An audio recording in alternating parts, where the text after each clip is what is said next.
넘게 받으시면서 3억도 못 주세요? 그럼 그 돈 혼자 다 쓰실 거예요? 혼자 쓰냐고? 그래, 내 인생에 쓰려고 한다. 너희가 없을 때도 나는 살아야 하는 거이다. 10억 넘게 받으시면서 3억도 못 주세요? 그럼 그 돈 혼자 다 쓰실 거예요? 며느리의 입에서 나온 말이었습니다. 시아버지 장례식에도 오지 않았던 며느리가 보상금 소식을 듣자마자 달려와서 한 말이었죠. 그것도 제주도에서 여행을 즐기고 난 직후였습니다. 74년을 오직 가족을 위해 살아온 한 여성이 있었습니다. 남편을 뒷바라지하고 아들을 키우고 무릎이 아파도 수술을 미루며 자식에게 3천만 원을 내어줬던 어머니였죠. 하지만 남편의 장례식 날 아들 부부는 빈소가 아닌 제주도 리조트 수영장에 있었습니다. 그것도 미리 계획된 여행이었어요. 그리고 1년 후 땅 보상금 10억 소식이 들리자 갑자기 나타나 절반을 요구했습니다. 과연 이 어머니는 어떤 선택을 했을까요? 가족이라는 이름으로 또다시 희생했을까요? 아니면 자신의 인생을 되찾았을까요? 이번 영상에서는 남편의 유언을 따라 자신의 존엄을 지킨 한 여성의 이야기를 들려드리겠습니다. 지금부터 이야기를 시작하려고 합니다. 시작하기 전에 구독과 좋아요 부탁드려요. 남편의 빈소에는 조문객이 끊이지 않았습니다. 검은 상복을 입은 사람들이 들어왔다가 나갔고 그때마다 제 머리는 기계처럼 숙여졌습니다. 제 손은 영정 옆에 놓인 국화꽃 줄기를 만지작거리고 있었어요. 하얀 꽃잎이 제 손끝에 스치는 감촉이 이상하게 차갑더라고요. 마치 남편의 마지막 체온을 대신하는 것 같았습니다. 남편의 얼굴이 액자 안에서 미소 짓고 있었어요. 살아생전 그렇게 웃었던 모습을 기억하려고 애쓰는데 잘 떠오르지 않았습니다. 그보다 자꾸만 출입문 쪽으로 시선이 향했어요. 문이 열릴 때마다 혹시 아들이 들어오는 건 아닐까 하는 기대가 생겼다가 이내 꺾였습니다. 조문 명부에는 이름이 빼곡했지만 단 하나의 이름이 없었어요. 맨 위에 적혀야 할 이름이었죠. 아들 도윤, 며느리 하윤. 그 두 줄이 비어 있었습니다. 명부를 넘기는 손끝이 떨렸어요. 저도 모르게 혹시 제가 놓친 건 아닐까 싶어서 다시 한번 첫 장부터 넘겨봤지만 역시 그 이름은 없었습니다. 그냥 빈칸이었어요. 화환들 사이에도 아들 이름이 없었습니다. 회사 동료들, 친척들, 이웃들의 화환이 줄지어 있었지만 김성우 영전 도윤 하윤 올림이라고 적힌 리본은 어디에도 보이지 않았어요. 그 빈자리가 너무 선명하게 느껴졌습니다. 마치 그 자리만 검은 구멍처럼 뚫려 있는 것 같았어요. 조문객들도 눈치챘을 겁니다. 가끔 서로 눈빛을 주고받으며 작은 목소리로 수군거리더라고요. 저는 들은 척하지 않았지만 귓가에 쟁쟁 울렸습니다. 아들이 안 왔다던데. 장례식에 아들이 없다니 뭔가 사연이 있나 봐. 그런 소리들이요. 조문 시간이 끝나갈 무렵 저는 남편의 영정 앞에 무릎을 꿇고 앉아 있었습니다. 창밖으로는 어둠이 내리고 있었고 장례식장 형광등 불빛만이 차갑게 비치고 있었어요. 그때 휴대전화가 진동했습니다. 며느리 하윤이었어요. 통화 버튼을 누르자마자 짧은 목소리가 들려왔습니다. 어머님 죄송해요. 도윤이가 몸이 안 좋아서 오늘은 못 갈 것 같아요. 전화 너머로 낯선 소음이 들렸어요. 뭔가 시끄러운 곳에 있는 것 같았습니다. 사람들 웃음소리, 잔 부딪히는 소리, 음악 소리 같은 것들이요. 그게 병원 소리는 아니었습니다. 하윤아, 그런데 지금 어디 있니? 갑자기 전화가 끊어졌어요. 뚝 하고요. 휴대전화 화면에는 통화 종료라는 글씨만 남았습니다. 저는 한참 동안 그 화면을 바라보고 있었어요. 뭔가 잘못된 느낌이 들었지만 그게 뭔지 정확히 알 수는 없었습니다. 빈소로 돌아왔을 때 남편의 지인 한 분이 제게 다가왔어요. 60대 남성이었는데 병원에서 남편을 자주 봤던 분이라고 했습니다. 사모님, 이거 돌아가시기 전에 저한테 맡기셨어요. 사모님께 꼭 전해달라고 하셨습니다. 작은 봉투 하나를 건네주셨어요. 봉투는 낡았고 남편의 필체로 제 이름이 적혀 있었습니다. 마지막으로 남긴 뭔가가 있구나 싶었지만 열어볼 용기가 나지 않았어요. 지금 이 순간 그 안에 무엇이 적혀 있는지 확인하는 것이 무서웠습니다. 봉투를 가방 안쪽 깊숙이 넣었습니다. 그냥 아직은 아니라는 생각이 들었어요. 그날 밤 빈소를 지키면서 계속 출입문만 바라봤습니다. 혹시 새벽이라도 아들이 올까 싶어서요. 하지만 아침이 될 때까지 도윤은 나타나지 않았습니다. 빈소 안에는 국화꽃 향기만 짙게 남아 있었고 저는 그 공백을 견디며 밤을 보냈습니다. 장례식이 끝나고 집으로 돌아온 지 사흘이 지났습니다. 그동안 가방 속 봉투는 그대로 있었어요. 꺼내볼 용기가 나지 않았습니다.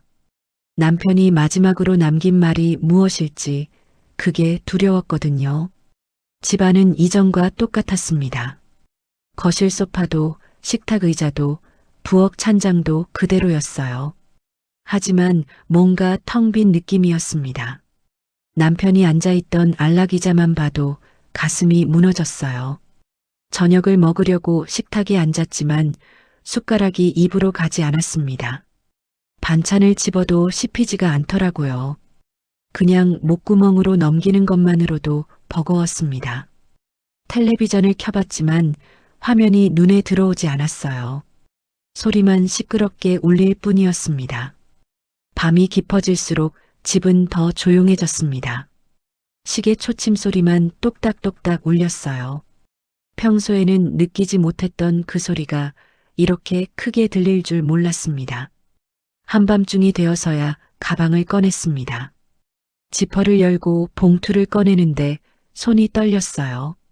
봉투 겉면에는 남편의 글씨로 제 이름이 적혀 있었습니다. 순이에게. 세 글자였지만 묵직하게 느껴졌습니다. 봉투를 뜯는데 종이가 찢어지는 소리가 유난히 크게 들렸어요. 안에는 편지지 한 장이 들어 있었습니다. 남편의 필체는 떨려 있었어요. 병원에서 쓴 글이라는 게 느껴졌습니다. 글은 길지 않았습니다. 서론도 없고 감정적인 표현도 없었어요. 그저 분명한 문장 몇 개만 적혀 있었습니다. 순이 미안해. 내가 더 일찍 준비하지 못해서. 재산은 도윤에게 넘기지 마. 너 혼자 쓰면서 살아. 도윤은 이미 자기 인생이 있어. 내 인생은 네가 챙겨야 해. 그 문장을 읽는 순간 숨이 막혔습니다. 남편이 마지막으로 남긴 말이 이거였다니. 부모라면 당연히 자식한테 남겨줘야 한다고, 그게 도리라고 평생을 살아온 제게 이런 말을 남기다니요. 편지지를 다시 읽었습니다. 한 글자 한 글자 천천히요. 재산은 도윤에게 넘기지 마. 그 문장이 계속 눈에 들어왔습니다. 남편은 왜 이런 말을 남긴 걸까요? 도윤이가 뭔가 잘못한 걸 알고 있었던 걸까요? 아니면 제가 모르는 다른 이유가 있었던 걸까요? 편지를 무릎 위에 올려놓고 한참을 멍하니 앉아 있었습니다. 시계는 새벽 2시를 가리키고 있었어요. 집 밖에서는 바람 소리만 들렸습니다. 그동안 저는 부모의 역할을 당연하게 받아들였습니다. 자식이 힘들면 도와주는 게 부모고 자식이 필요로 하면 내어주는 게 부모라고 생각했어요. 그게 의무이자 사랑이라고 믿었습니다. 하지만 남편의 마지막 말은 그 모든 걸 뒤집었습니다. 내 인생은 네가 챙겨야 해. 74년을 살면서 제 인생을 제가 챙긴 적이 있었나 싶었어요. 시집 온 뒤로는 시어머니 뒷바라지, 남편 내조, 아들 키우기에만 매달렸습니다. 제가 뭘 좋아하는지, 제가 뭘 하고 싶은지 생각해 본 적이 없었어요. 편지를 접어서 서랍 깊숙이 넣었습니다. 아직은 이 말의 의미를 완전히 받아들일 수 없었어요. 하지만 한 가지는 분명했습니다. 남편은 뭔가를 알고 있었다는 것, 그리고 저에게 경고를 남긴 것이었습니다. 다음 날 아침도 똑같이 흘러갔습니다. 일어나서 식사를 하고 설거지를 하고 빨래를 했어요. 하지만 머릿속에서는 계속 그 문장이 맴돌았습니다. 재산은 도윤에게 넘기지 마. 도윤에게 전화를 걸까 생각했지만 참았습니다.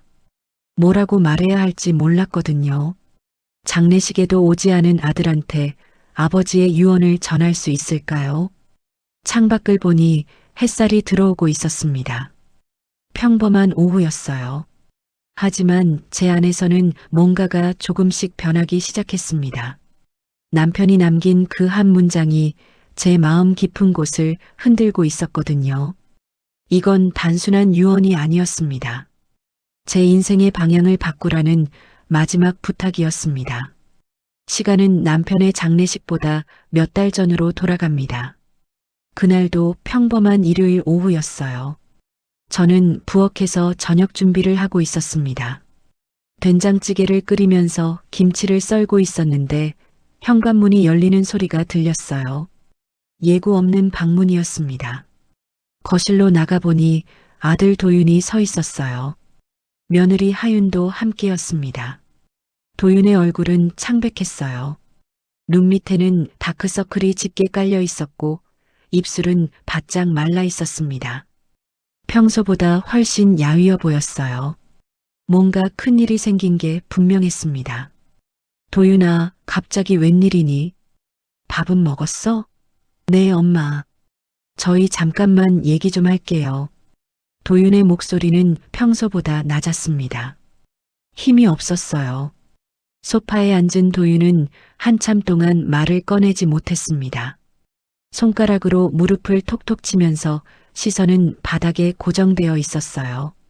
며느리 하윤은 옆에서 가방만 만지작거리고 있었습니다. 남편이 방에서 나왔습니다. 도윤이 왔다는 소리를 듣고 나온 거였어요. 남편의 표정도 굳어 있었습니다. 뭔가 예상하고 있다는 듯한 표정이었어요. 도윤아, 무슨 일이니? 아버지, 죄송합니다. 사업이 안 풀렸어요. 도윤의 목소리가 떨렸습니다. 그 말을 듣는 순간 제 가슴이 철렁 내려앉았어요. 도윤은 3년 전부터 작은 무역업체를 운영하고 있었습니다.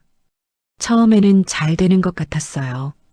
사무실도 옮기고 직원도 뽑았다고 했거든요.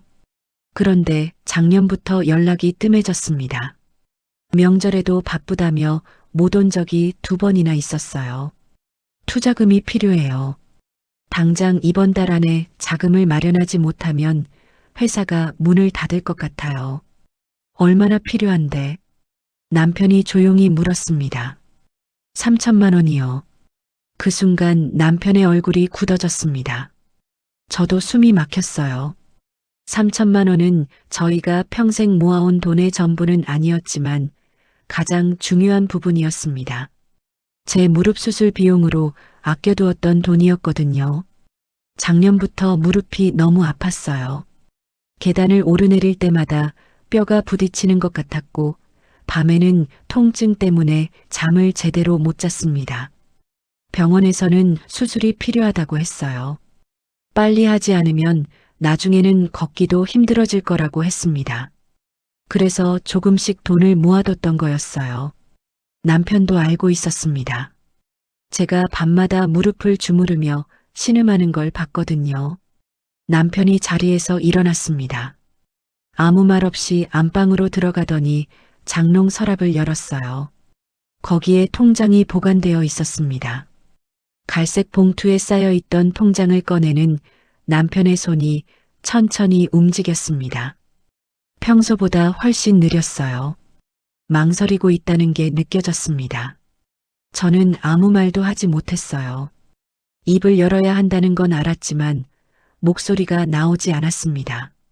부모로서 자식을 도와야 한다는 의무감과 제 몸을 챙겨야 한다는 현실 사이에서 갈등하고 있었거든요. 남편이 통장을 도윤에게 건넸습니다. 이게 우리가 마련할 수 있는 전부다.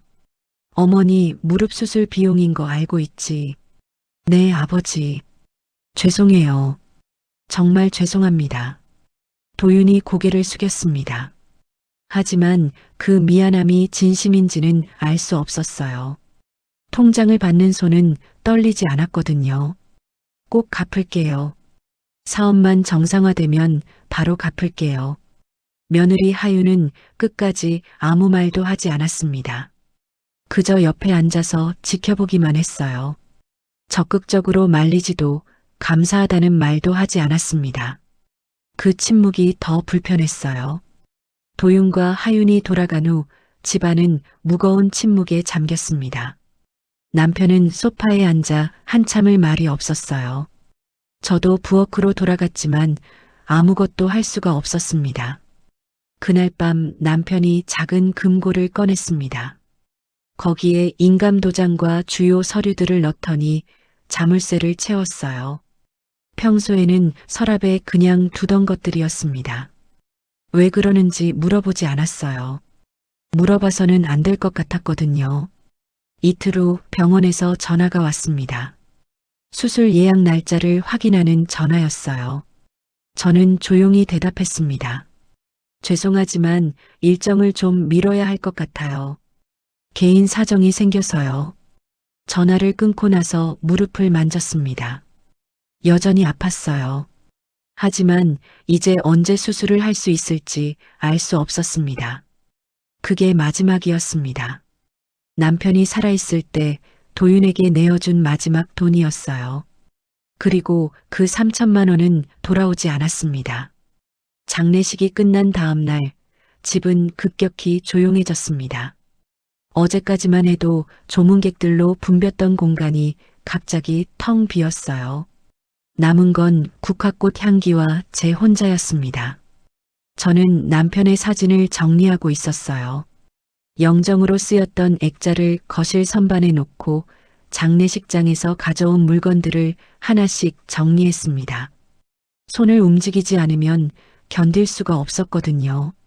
오전 11시쯤이었을 거예요. 현관 초인종이 울렸습니다. 문을 열자 아들 도윤이 서 있었어요. 검은색 정장을 입고 있었지만 어딘가 급하게 준비한 느낌이었습니다. 넥타이가 삐뚤어져 있었고 구두도 제대로 닦지 않은 상태였어요. 엄마. 도윤의 목소리는 낮았습니다. 미안함이 섞여 있었지만 진심인지는 알 수 없었어요. 들어와. 거실로 들어온 도윤은 소파에 앉지 않고 서 있었습니다. 시선은 바닥을 향하고 있었어요. 제대로 눈을 마주치지 못하더라고요. 엄마, 정말 죄송해요. 어제 못 와서. 그래. 이유는 들었어. 하윤이한테. 도윤의 얼굴이 굳어졌습니다. 제 목소리가 평소보다 차가웠다는 걸 스스로도 느낄 수 있었어요. 감정을 억누르고 있었지만 완전히 숨길 수는 없었습니다. 정말 몸이 안 좋았어요. 갑자기 열이 나고 어지러워서. 그래. 알았어. 도윤은 더 이상 변명하지 않았습니다. 대신 주변을 둘러보기 시작했어요. 거실 선반, 식탁, 부엌 쪽을 훑어보는 시선이 뭔가를 찾고 있다는 느낌이었습니다. 아버지 유품은 어디 있어요? 방에 있어. 왜? 정리 좀 도와드릴까 해서요. 그 말을 듣는 순간 묘한 기분이 들었어요. 정말 도와주려는 건지 아니면 다른 목적이 있는 건지 알 수 없었습니다. 괜찮아. 천천히 할게. 도윤은 잠시 망설이더니 말했습니다. 엄마, 저 오늘 다시 올라가야 해요. 회사 일이 있어서. 벌써? 장례 끝난 지 하루밖에 안 됐는데. 죄송해요. 정말 급한 일이라서. 도윤의 얼굴에는 미안함보다 초조함이 더 많이 보였습니다. 뭔가에 쫓기는 것 같았어요. 시간에 쫓기는지 아니면 다른 무언가에 쫓기는지는 알 수 없었습니다. 하윤이는 서울에 있어요. 몸이 안 좋아서 집에서 쉬고 있어요. 또 몸이 안 좋다는 핑계였습니다. 장례식 당일에도 그 다음 날에도 같은 이유였어요. 제 입에서 말이 나오려다 멈췄습니다. 지금 따지고 싶지 않았거든요. 아직은 아니었습니다. 그래. 조심해서 가거라. 엄마, 혹시 필요한 거 있으면 연락해요. 응. 도윤은 현관으로 향했습니다. 신발을 신으면서 뒤돌아보지 않았어요. 그냥 문을 열고 나갔습니다. 인사도 제대로 하지 않고요. 문이 닫히는 소리가 유난히 크게 들렸습니다. 집은 다시 조용해졌어요. 방금 전까지 아들이 있었다는 흔적은 소파에 살짝 눌린 자국밖에 없었습니다. 저는 그 자리에 한참을 서 있었어요. 뭔가 잘못됐다는 느낌이 점점 커졌습니다. 장례식에 오지 않은 것, 늦게 나타난 것, 급하게 떠나는 것, 며느리가 끝내 모습을 보이지 않은 것. 하나하나가 이상했어요. 하지만 정확히 뭐가 문제인지 집어낼 수가 없었습니다. 남편의 방으로 들어갔습니다. 옷장 서랍을 열어보니 남편의 옷들이 가지런히 정리되어 있었어요. 남편이 자주 입던 회색 스웨터를 꺼내서 코에 갖다 댔습니다. 여전히 남편의 냄새가 났어요. 그 냄새를 맡는 순간 눈물이 났습니다. 참고 있던 감정이 터져 나왔어요. 남편, 당신 말이 맞았나 봐요. 옷장 구석에서 금고가 보였습니다. 남편이 마지막으로 인감도장과 서류를 넣어두었던 금고였어요. 비밀번호를 눌러 열어봤습니다. 안에는 토지 문서, 통장, 인감도장이 그대로 있었어요. 남편이 지키려고 했던 것들이었습니다. 문서를 하나씩 꺼내서 확인했습니다. 토지 문서에는 시골에 있는 작은 땅의 정보가 적혀 있었어요. 평수는 크지 않았지만 남편이 젊었을 때 힘들게 마련한 땅이었습니다. 통장 잔고도 확인했습니다. 3천만 원을 내준 후 남은 돈은 많지 않았어요. 하지만 이게 전부였습니다. 남편이 평생 모은 것, 그리고 저에게 남겨준 것의 전부였어요. 서랍에서 남편의 봉투를 다시 꺼냈습니다. 재산은 도윤에게 넘기지 마. 이제 그 말이 조금씩 이해되기 시작했습니다. 남편은 뭔가를 알고 있었던 거예요. 도윤의 태도, 며느리의 부재, 그리고 장례식 당일의 이상한 전화. 모든 게 우연이 아니었습니다. 저녁이 되자 집은 더 어두워졌습니다. 불을 켜지 않고 거실에 앉아 있었어요. 창밖으로는 가로등 불빛만 희미하게 들어왔습니다. 핸드폰을 들고 도윤의 연락처를 받습니다. 전화를 걸까 말까 고민했어요. 하지만 결국 누르지 못했습니다. 아직은 확신이 없었거든요. 그냥 의심일 수도 있다고, 제가 예민해진 거라고 스스로를 달랬습니다. 하지만 가슴 한편에서는 알고 있었어요. 뭔가 큰일이 다가오고 있다는 걸요. 일주일이 지났습니다. 그동안 저는 집 안에서만 지냈어요. 밖으로 나갈 기력도 없었고 사람들을 만나고 싶지도 않았습니다. 그냥 하루하루를 버티는 것만으로도 벅찼어요.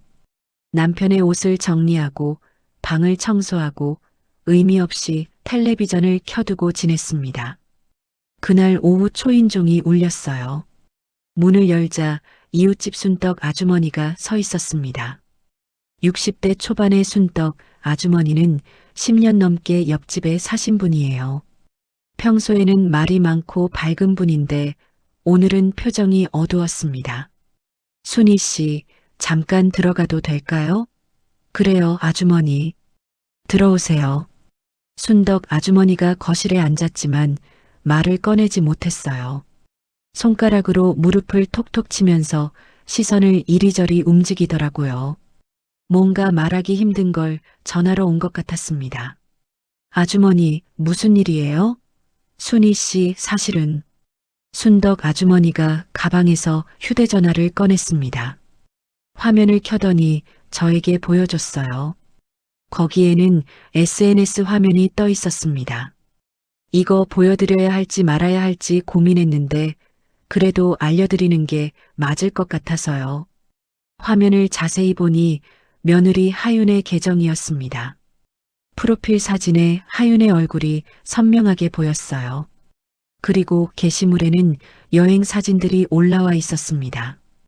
해변가에서 찍은 사진, 리조트 수영장 사진, 레스토랑에서 찍은 음식 사진들이요. 사진 속 하윤은 밝게 웃고 있었습니다. 선글라스를 쓰고 칵테일을 들고 있는 모습이 행복해 보였어요. 하지만 문제는 날짜였습니다. 게시물 날짜를 보는 순간 숨이 막혔어요. 남편 장례식 당일이었습니다. 제가 빈소에서 조문객들을 맞이하고 있을 그 시간에 며느리는 제주도 리조트에서 휴가를 즐기고 있었던 거예요. 손이 떨렸습니다. 휴대전화를 잡은 손에서 힘이 빠지는 게 느껴졌어요. 순덕 아주머니가 조심스럽게 말했습니다. 위로 스크롤해 보세요. 더 있어요. 손가락으로 화면을 위로 올렸습니다. 더 많은 사진이 나왔어요. 장례식 전날 공항에서 찍은 사진, 비행기 안에서 찍은 사진, 호텔 체크인하는 사진까지 있었습니다. 그리고 댓글들도 보였어요. 친구들이 남긴 댓글들이었습니다. 부럽다, 나도 가고 싶어, 완전 힐링이겠다. 하윤은 그 댓글들에 하나하나 답글을 달았더라고요. 정말 좋아요. 힐링 제대로 하고 있어요. 스트레스 다 날아가요. 제 손에서 휴대전화가 미끄러졌습니다. 순덕 아주머니가 황급히 받아냈어요. 저는 말을 잃었습니다. 입을 벌렸지만 소리가 나오지 않았어요. 순희 씨, 괜찮아요? 물 좀 드릴까요? 고개를 저었습니다. 물이 필요한 게 아니었거든요. 순덕 아주머니가 휴대전화를 테이블 위에 조심스럽게 놓았습니다. 저도 처음에는 동명이인인가 했는데 프로필 사진 보니까 분명 며느리분이더라고요. 그래서 알려드려야 할 것 같았어요. 고마워요, 아주머니. 순덕 아주머니는 더 할 말이 없는 듯 일어났습니다. 저도 일어나서 현관까지 배웅했어요. 문을 닫고 나서 거실로 돌아왔습니다. 소파에 주저앉았어요. 며느리의 SNS 화면이 계속 머릿속에 떠올랐습니다. 밝게 웃고 있는 얼굴, 칵테일을 들고 있는 손, 해변가에서 찍은 사진들. 그게 전부 남편의 장례식 당일이었다는 사실이 믿기지 않았어요. 몸이 안 좋아서 못 간다고 했습니다. 전화로 그렇게 말했어요. 목소리도 힘이 없었고 죄송하다는 말도 했습니다. 하지만 전부 거짓말이었던 거예요. 아들 도윤은 알고 있었을까요? 아니면 며느리 혼자 결정한 걸까요? 둘 다 알고 있었다면 그건 더 끔찍한 일이었습니다. 남편의 장례식보다 제주도 여행이 더 중요했다는 뜻이니까요. 그때 장례식 당일의 전화 통화가 떠올랐습니다. 전화 너머로 들렸던 소음들, 사람들 웃음소리, 잔 부딪히는 소리, 음악 소리. 그게 병원 소리가 아니라는 걸 그때 이미 느꼈어야 했는데 저는 애써 무시했던 거예요. 믿고 싶지 않았으니까요. 저녁이 되었습니다. 밖은 어두워졌지만 불을 켜지 않았어요. 그냥 어둠 속에 앉아 있었습니다. 머릿속에서는 온갖 생각이 뒤엉켰어요. 당장 전화를 걸어서 따져야 할까? 아니면 직접 찾아가야 할까? 아니면 그냥 모른 척 넘어가야 할까? 하지만 어느 것도 답이 아닌 것 같았습니다. 전화를 해도 또 거짓말을 들을 테고 찾아가도 변명만 늘어놓을 거고 모른 척 넘어가면 제 마음이 무너질 것 같았어요. 남편의 유언이 다시 떠올랐습니다. 재산은 도윤에게 넘기지 마. 내 인생은 네가 챙겨야 해. 이제 그 말의 무게가 다르게 느껴졌어요. 남편은 이미 알고 있었던 거예요. 아들과 며느리가 어떤 사람들인지, 어떤 선택을 할 사람들인지 말입니다. 밤 11시가 넘어서야 핸드폰을 집어들었습니다. 도윤의 번호를 눌렀어요. 신호음이 3번 울렸습니다. 그리고 도윤이 받았어요. 여보세요, 엄마? 도윤아. 네, 엄마. 무슨 일이세요? 목소리는 평온했습니다. 죄책감이나 불안함은 전혀 느껴지지 않았어요. 할 말이 목구멍까지 올라왔다가 다시 내려갔습니다. 아니야. 그냥 목소리 듣고 싶어서. 아, 네. 엄마도 건강 챙기세요. 그럼 전 바빠서 끊을게요. 통화는 30초도 안 되어 끝났습니다. 짧은 통화였지만 충분했어요. 도윤의 목소리에는 미안함도 걱정도 없었습니다. 그냥 귀찮다는 느낌만 가득했어요. 핸드폰을 내려놓고 창밖을 봤습니다. 달이 떠 있었어요. 밝은 달이었습니다. 하지만 제 마음은 그 어느 때보다 어두웠어요. 이제 더 이상 의심이 아니었습니다. 확신이었어요. 그날 밤은 한숨도 못 잤습니다. 천장만 바라보며 새벽까지 깨어 있었어요. 머릿속에서는 온갖 생각들이 소용돌이쳤습니다. 아들을 믿어야 할까? 아니면 제 눈으로 확인해야 할까? 하지만 새벽 5시가 되자 결심이 섰어요. 더 이상 기다릴 수 없었습니다. 확인해야 했어요. 직접 가서 봐야 했습니다. 옷장에서 외출복을 꺼내 입었습니다. 오랜만에 입는 옷이었어요. 장례식 이후로 계속 집에만 있었으니까요. 거울을 보니 제 얼굴이 많이 수척해져 있었습니다. 눈 밑은 검게 변했고 뺨은 움푹 들어갔어요. 그래도 괜찮았습니다. 지금 중요한 건 외모가 아니었으니까요. 가방에 지갑과 핸드폰을 넣었습니다. 그리고 남편의 유언이 든 봉투도 함께 챙겼어요. 왜 그걸 가져가는지는 모르겠지만 뭔가 필요할 것 같았습니다. 7시 기차를 탔습니다. 서울까지는 2시간 반 정도 걸렸어요. 창밖으로는 논밭이 스쳐 지나가고 산들이 흘러갔습니다. 평소 같으면 풍경을 즐겼겠지만 오늘은 아무것도 눈에 들어오지 않았어요. 머릿속에서는 계속 시뮬레이션이 돌아갔습니다. 아들네 집에 도착하면 뭐라고 말할까? 문을 열어줄까? 며느리는 있을까? 뭔가 숨기고 있는 게 보이면 어떻게 해야 할까? 9시 반에 서울역에 도착했습니다. 역사를 나오니 사람들이 바쁘게 오가고 있었어요. 모두 어디론가 급하게 가고 있었습니다. 저만 느리게 움직이는 것 같았어요. 지하철을 3번 갈아타고 아들네 아파트 단지에 도착했습니다. 24층짜리 고층 아파트였어요. 도윤이 3년 전에 이사 온 곳이었습니다. 그때 이사 축하 명목으로 2천만 원을 보태줬던 기억이 났어요. 아파트 입구를 지나 엘리베이터를 탔습니다. 15층 버튼을 눌렀어요. 엘리베이터가 올라가는 동안 심장이 빠르게 뛰었습니다. 손바닥에서는 땀이 났어요. 문이 열리고 복도로 나왔습니다.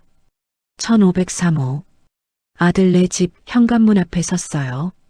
초인종을 누르려다 멈췄습니다. 손가락이 버튼 앞에서 떨리고 있었어요. 지금 누르면 뭔가 돌이킬 수 없는 일이 벌어질 것 같았습니다. 하지만 결국 눌렀습니다.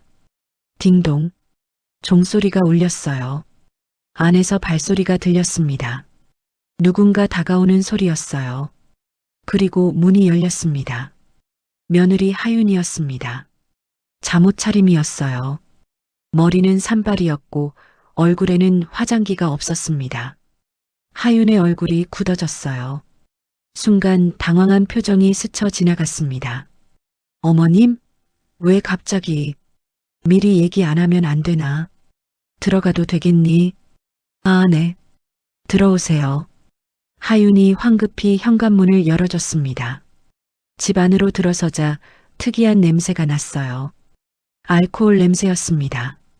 거실 테이블 위에는 소주병 2개가 놓여 있었고 안주 접시들이 어질러져 있었어요.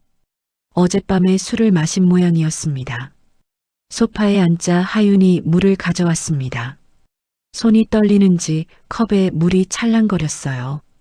도윤이는 어디 있니? 회사 갔어요. 아침 일찍 나갔어요. 그래.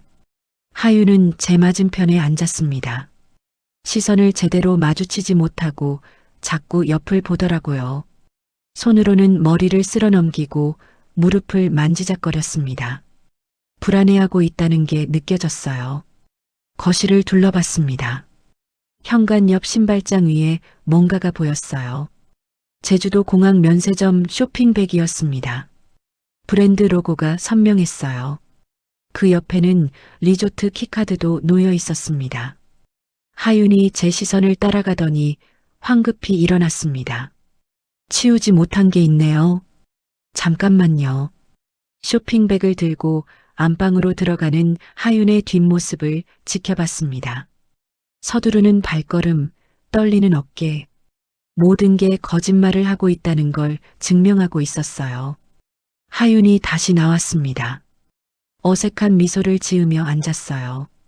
어머님, 갑자기 무슨 일로 오셨어요? 그냥 얼굴 보고 싶어서. 며칠 전 제주도 다녀왔니? 하윤의 얼굴이 하얗게 질렸습니다. 입술이 파르르 떨렸어요. 네, 무슨 말씀이세요? SNS에서 봤어. 사진 올린 거. 순간 침묵이 흘렀습니다. 시계 초침 소리만 똑딱똑딱 들렸어요. 하윤은 입을 벌렸다 닫았다를 반복했습니다. 말이 나오지 않는 것 같았어요. 그게 아니라. 뭐가 아닌데. 시아버지 장례식 날 제주도에서 놀고 있었잖아. 제 목소리가 낮게 깔렸습니다. 감정을 억누르고 있었지만 떨림이 섞여 있었어요.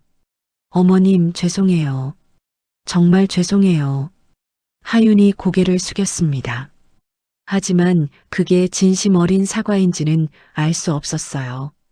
걸렸으니까 사과하는 것 같았습니다. 도윤이도 알고 있었니? 하윤이 대답하지 않았습니다. 침묵이 곧 대답이었어요. 둘 다 알고 있었던 겁니다. 남편의 장례식보다 제주도 여행이 더 중요했다는 것, 그리고 거짓말로 넘어갈 수 있다고 생각했다는 것. 그때 현관문이 열렸습니다. 도윤이 들어왔어요. 회사에 갔다던 도윤이 10시도 안 돼서 돌아온 겁니다. 엄마, 왜 여기? 도윤의 얼굴에도 당황한 기색이 역력했습니다. 며느리를 힐끗 보더니 제게로 시선을 돌렸어요. 나 할 얘기 있어서 왔어. 무슨 얘기요? 내 아버지 장례식 날 제주도에서 뭐 했는지 얘기해 줄래? 도윤의 얼굴이 굳어졌습니다. 입술을 깨물더니 소파에 털썩 앉았어요. 그리고 한참을 말이 없었습니다. 저는 그 침묵을 견뎠습니다. 먼저 말하지 않으려고 했어요. 도윤이 먼저 말해야 했습니다. 엄마, 미안해요. 딱 그 한마디만 했습니다. 변명도 설명도 없었어요. 그냥 미안하다는 말 하나뿐이었습니다. 그 순간 모든 게 명확해졌습니다. 더 이상 확인할 필요가 없었어요. 제 눈으로 직접 봤으니까요. 아들네 집을 나와 근처 카페에 앉았습니다. 커피를 시켰지만 마시지 않았어요. 그냥 컵을 양손으로 감싸고 있었습니다. 따뜻함이 손끝으로 전해졌지만 제 마음은 차갑게 식어가고 있었어요. 핸드폰이 울렸습니다. 도윤이었어요. 받지 않았습니다. 다시 울렸어요. 또 받지 않았습니다. 세 번째 울렸을 때 전원을 꺼버렸습니다. 지금은 아들의 목소리를 듣고 싶지 않았거든요. 카페 창밖으로 사람들이 지나갔습니다. 회사원들, 학생들, 엄마들이 각자의 일상을 살고 있었어요. 모두 바쁘게 움직이고 있었습니다. 그 평범한 풍경이 낯설게 느껴졌어요. 제 인생만 멈춰 있는 것 같았습니다. 1시간쯤 지났을까요? 낯선 번호로 전화가 왔습니다. 받았어요. 여보세요. 어머님, 저 박지은이에요. 하윤이 언니예요. 며느리 하윤의 친언니 목소리였습니다. 몇 번 만난 적이 있었어요. 결혼식 때와 명절 때 2번 정도요. 네, 알아요. 무슨 일이세요? 어머님, 하윤이한테 들었어요. 오늘 다녀가셨다고. 제가 중간에서 얘기 좀 하고 싶어서 연락드렸어요. 중간에서 얘기라니요. 하윤이가 잘못한 건 맞아요. 근데 어머님, 그렇게까지 하실 건 없잖아요. 가족끼리 이해하고 넘어가면 되는 거 아닌가요? 제 손에서 핸드폰을 쥔 힘이 세졌습니다. 손가락 마디가 하얗게 질렸어요. 이해하고 넘어가요? 시아버지 장례식을 빠지고 여행을 간 걸요? 그건 좀 충동적으로 그렇게 된 거예요. 하윤이도 스트레스가 많았거든요. 도윤이 사업이 안 풀려서 집안 분위기도 안 좋았고, 그래서 잠깐 쉬려고 간 거예요. 충동적으로요. 그럼 계획 없이 갑자기 비행기 타고 호텔 예약하고 그랬다는 얘기인가요? 박지은의 목소리가 잠시 끊어졌습니다. 말문이 막힌 것 같았어요. 어머님, 그게 아니라. 제 말 들어보세요.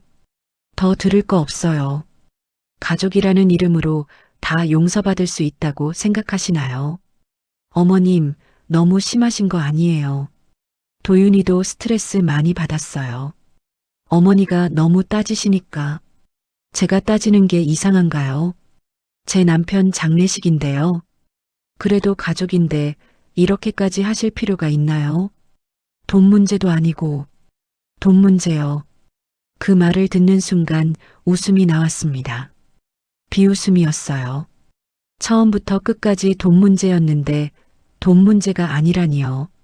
박지은 씨, 이제 그만 끊을게요. 어머님, 잠깐만. 전화를 끊었습니다. 그리고 그 번호를 차단했어요. 더 이상 이런 전화를 받고 싶지 않았습니다. 가족이라는 이름으로 모든 걸 덮으려는 시도가 역겨웠거든요. 카페를 나와 거리를 걸었습니다. 어디로 가는지도 모른 채 그냥 걸었어요. 다리가 아팠지만 멈추지 않았습니다. 멈추면 무너질 것 같았어요. 한참을 걷다 보니 법무사 사무실 간판이 보였습니다. 멈춰 섰어요. 유언장 작성, 상속 상담이라는 문구가 눈에 들어왔습니다. 발걸음이 저절로 그쪽으로 향했어요. 계단을 올라가 문을 열었습니다. 사무실 안은 조용했어요. 책상 뒤에 앉은 50대 여성이 고개를 들었습니다. 어서 오세요. 무엇을 도와드릴까요? 유언장 상담 받을 수 있을까요? 네, 물론이죠. 이쪽에 앉으세요. 책상 앞에 앉았습니다. 여성은 명함을 건넸어요. 최윤정 법무사라고 적혀 있었습니다. 먼저 간단히 상황을 말씀해 주시겠어요? 남편이 돌아가셨어요. 유언을 남겼는데 법적으로 문제 없는지 확인하고 싶어서요. 유언이 어떤 형태인가요? 가방에서 남편의 봉투를 꺼냈습니다. 편지지를 펼쳐서 보여줬어요. 최윤정 법무사는 천천히 읽었습니다. 표정이 진지해졌어요. 자필 유언이네요.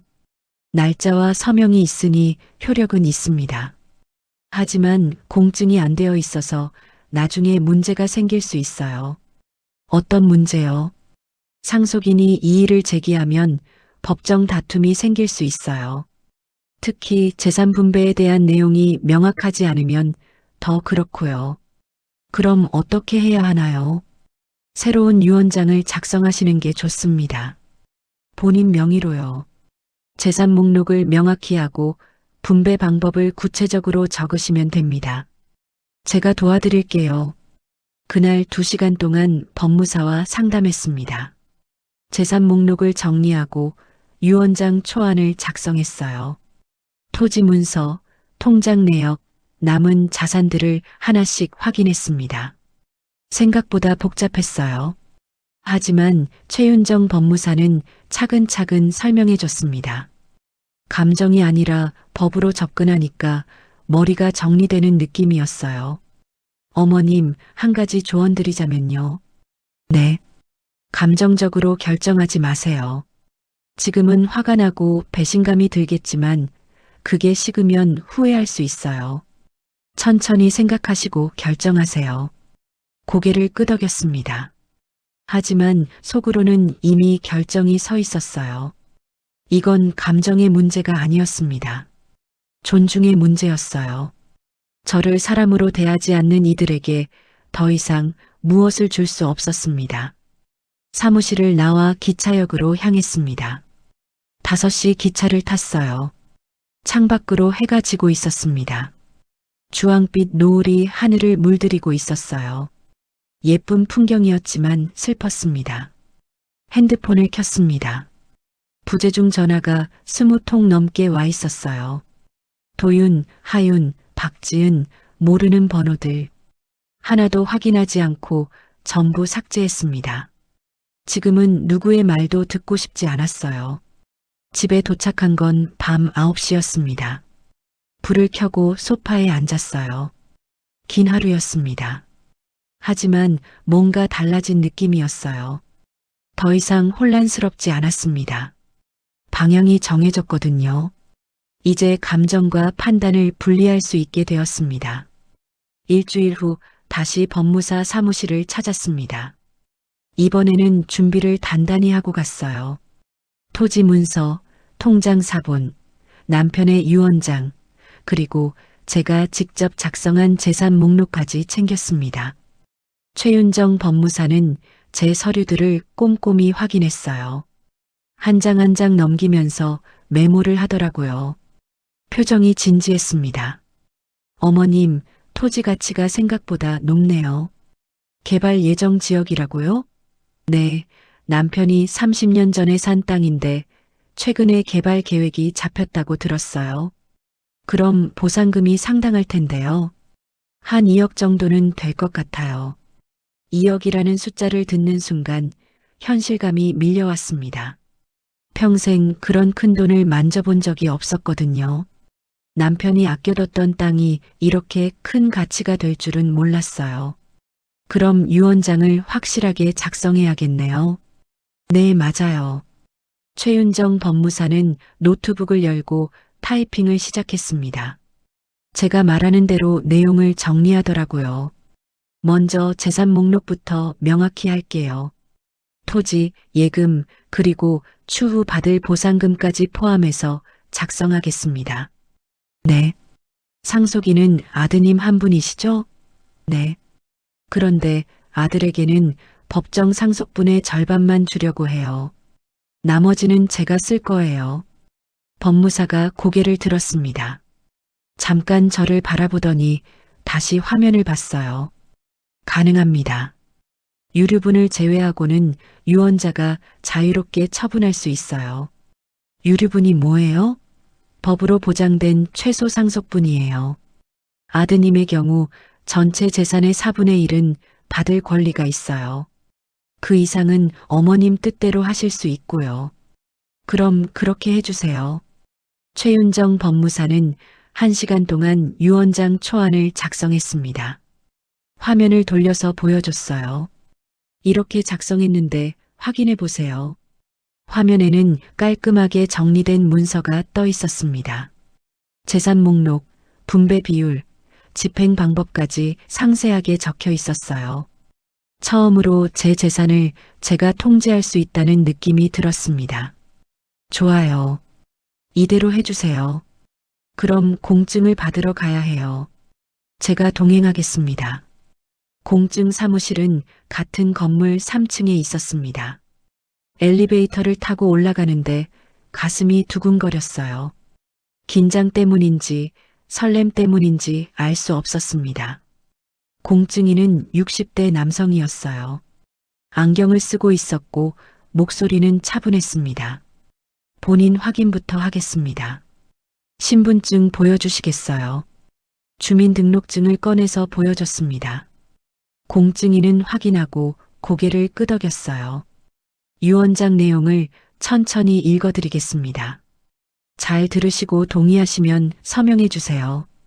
공증인이 유언장을 소리내어 읽기 시작했습니다. 한 문장 한 문장이 또렷하게 들렸어요.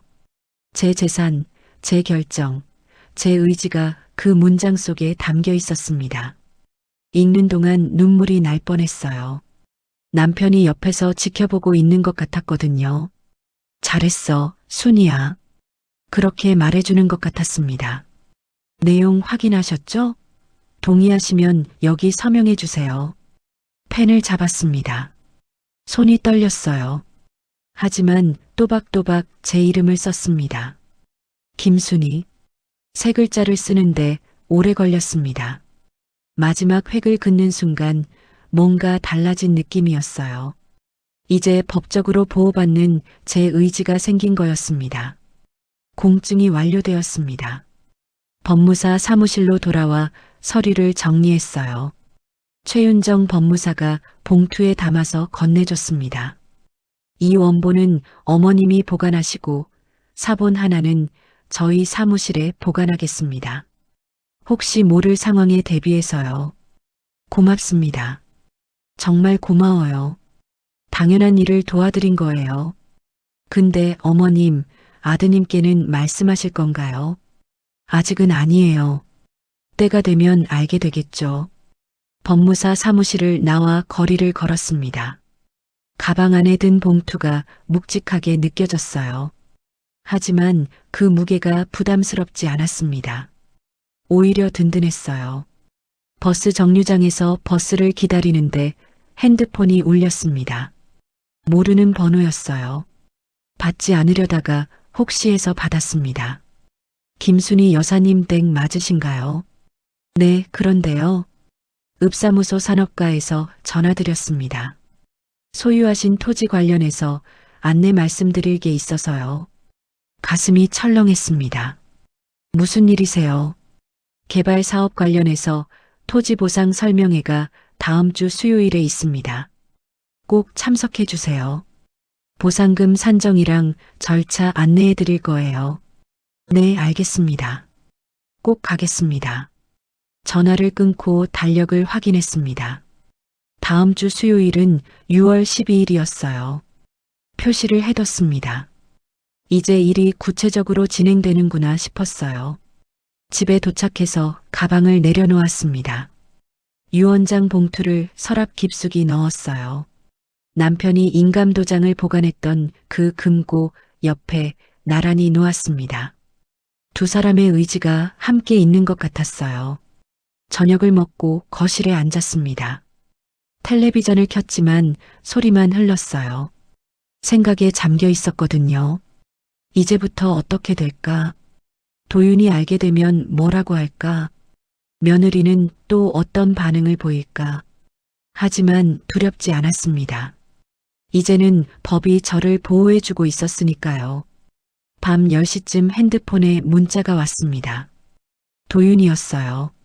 엄마, 연락 좀 받아요. 얘기 좀 해요. 문자를 읽고 지워버렸습니다. 아직은 아니었어요. 제가 준비가 끝날 때까지는 도윤과 대화할 생각이 없었습니다. 창밖을 보니 달이 떠 있었어요. 보름달이었습니다. 환하게 빛나고 있었어요. 오랜만에 마음이 평온했습니다. 혼란스럽지 않았어요. 방향이 명확했고 길이 보였습니다. 제 인생을 제가 지킬 수 있다는 확신이 생긴 날이었습니다. 보상 설명의 날이 다가왔습니다. 수요일 아침 일찍 일어나 준비했어요. 단정한 옷을 입고 서류 가방에 토지 문서를 챙겼습니다. 거울을 보니 제 얼굴이 예전과 달라 보였어요. 눈빛이 달랐습니다. 더 이상 흔들리지 않는 눈빛이었어요. 읍사무소 대회의실에는 이미 사람들이 모여 있었습니다. 대부분 나이 지긋한 분들이었어요. 다들 토지 문서를 손에 들고 있었습니다. 저도 빈자리를 찾아 앉았어요. 옆자리에 70대로 보이는 할머니가 앉아 계셨습니다. 많이 나오셨네요. 그러게요. 다들 기대가 크신가 봐요. 할머니가 작은 목소리로 말했습니다. 저도 30년 전에 산 땅인데 이렇게 될 줄 몰랐어요. 남편이 산 거라 저는 잘 모르거든요. 저도 마찬가지예요. 남편이 젊었을 때 고생해서 산 땅이에요. 두 사람은 잠시 침묵했습니다. 각자의 사연이 있었을 거예요. 오래 살다 보면 누구에게나 그런 이야기가 있게 마련이었습니다. 공무원이 단상에 올라왔습니다. 노트북을 연결하고 화면을 띄웠어요. 프로젝터의 개발 계획도가 나타났습니다. 안녕하세요. 산업과 김철수 과장입니다. 오늘은 개발 사업 보상 관련 설명 드리겠습니다. 화면에는 큰 지도가 펼쳐져 있었어요. 제 토지 위치가 빨간색으로 표시되어 있었습니다. 생각보다 좋은 위치였어요. 도로 바로 옆이었거든요. 이번 개발 사업은 KTX 역사 신설과 관광단지 조성을 포함합니다. 총 사업비 2천억 원 규모예요. 웅성거리는 소리가 회의실을 채웠습니다. 다들 놀란 것 같았어요. 2천억이라는 숫자가 실감나지 않았을 겁니다.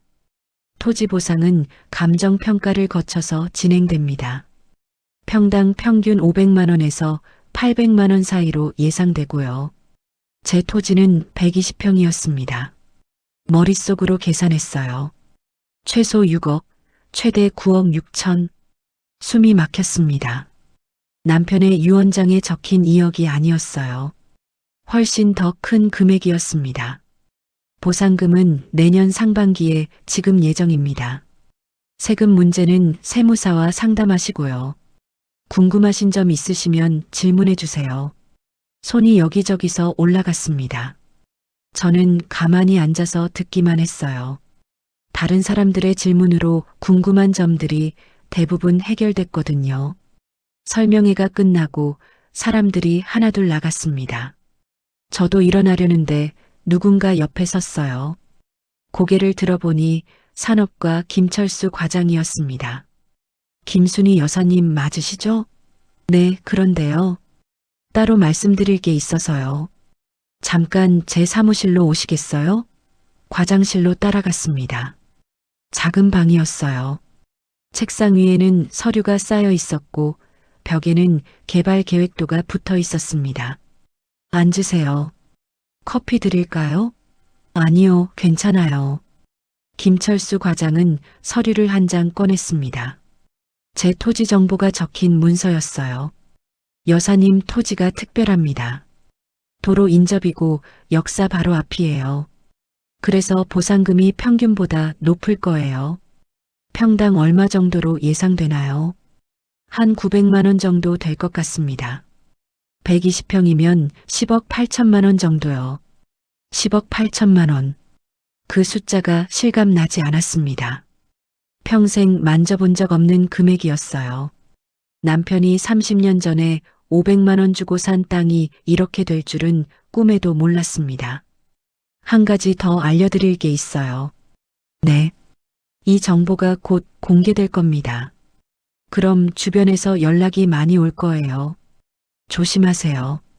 무슨 말씀이세요? 가족이라도 조심하셔야 해요. 보상금 목적으로 접근하는 경우가 많거든요. 김철수 과장의 말에 뭔가 찔렸습니다. 이미 경험한 일이었거든요. 3천만 원 때문에 찾아왔던 아들의 모습이 떠올랐어요. 10억이 넘는 금액이라면 어떻게 나올까요? 고맙습니다. 조심할게요. 읍사무소를 나와 버스를 탔습니다. 집으로 가는 길에 계속 생각했어요. 이 사실을 도윤이 알게 되면 어떻게 될까? 분명 연락이 올 거예요. 아니, 직접 찾아올지도 몰랐습니다. 집에 도착해서 가방을 내려놨습니다. 핸드폰을 보니 부재중 전화가 3통 있었어요. 전부 도윤이었습니다. 문자도 와 있었어요. 엄마, 전화 좀 받아요. 할 얘기 있어요. 중요한 거예요. 문자를 읽고 지우지 않았습니다. 그냥 놔뒀어요. 이틀 후였습니다. 마을 슈퍼에 장을 보러 갔는데 주인 아주머니가 말을 걸었어요. 순희 씨, 땅 보상 받는다며? 소문 들었어. 네, 그런 것 같아요. 얼마나 받는데? 아직 확정은 안 됐어요. 근데 많이 받는다던데. 10억 넘게 받는다고 하더라. 제 표정이 굳었습니다. 벌써 소문이 퍼진 거예요. 누가 말했는지는 모르겠지만 마을 사람들이 다 알고 있는 것 같았습니다. 글쎄요. 아직 잘 모르겠어요. 좋겠다. 이제 편하게 살겠네. 주인 아주머니는 부러운 듯 말했습니다. 하지만 눈빛에는 시기도 섞여 있었어요. 집으로 돌아오는 길에 이웃 몇 명이 인사를 건넸습니다. 평소에는 무심하게 지나쳤던 사람들이었어요. 순희 씨, 요즘 잘 지내? 건강해 보이네. 네, 덕분에요. 땅 보상 받으면 어디 이사 가려고? 아직 생각 안 해봤어요. 사람들의 태도가 달라진 게 느껴졌습니다. 돈이 생기니까 갑자기 관심을 보이는 거였어요. 집에 들어와 문을 닫았습니다. 소파에 앉아 한숨을 쉬었어요. 이제부터 시작이구나 싶었습니다. 돈이 보이니까 사람들이 달라지는 거였어요. 그날 저녁 도윤에게서 전화가 왔습니다. 이번에는 받았어요. 더 이상 피할 수 없을 것 같았거든요. 여보세요. 엄마, 나 도윤이야. 응? 엄마 들었어. 땅 보상 받는다며? 누구한테 들었니? 하윤이 친구가 그 동네 산대. 그 친구한테 들었어. 그래. 엄마, 그게 사실이야? 10억 넘게 받는다는 게 아직 확정은 안 됐어. 와, 대박이다. 엄마 이제 부자네. 도윤의 목소리가 들떠 있었습니다. 기쁨이 가득했어요. 하지만 제게 대한 걱정은 없었습니다. 그냥 돈에 대한 기대뿐이었어요. 엄마, 나 이번 주말에 내려갈게. 얘기 좀 해야 할 것 같아. 무슨 얘기? 재산 관리 같은 거. 엄마 혼자 하기 힘들잖아. 내가 도와줄게. 괜찮아. 나 혼자 할 수 있어. 엄마, 그래도. 도윤아, 지금은 바쁘니까 나중에 얘기하자. 전화를 끊었습니다. 도윤의 의도가 명확했어요. 재산 관리를 도와주겠다는 명목으로 통제하려는 거였습니다. 핸드폰을 내려놓고 창밖을 봤습니다. 해가 지고 있었어요. 붉은 노을이 하늘을 물들였습니다. 아름다운 풍경이었지만 마음은 복잡했어요. 이제 진짜 시험이 시작되는구나 싶었습니다. 하지만 준비는 되어 있었습니다. 유언장도 있고 법무사도 있고 무엇보다 제 의지가 확고했으니까요. 주말이 되었습니다. 도윤이 내려온다고 했던 날이었어요. 아침부터 마음이 편치 않았습니다. 어떤 말들이 오갈지 뻔했거든요. 11시쯤 차 소리가 들렸습니다.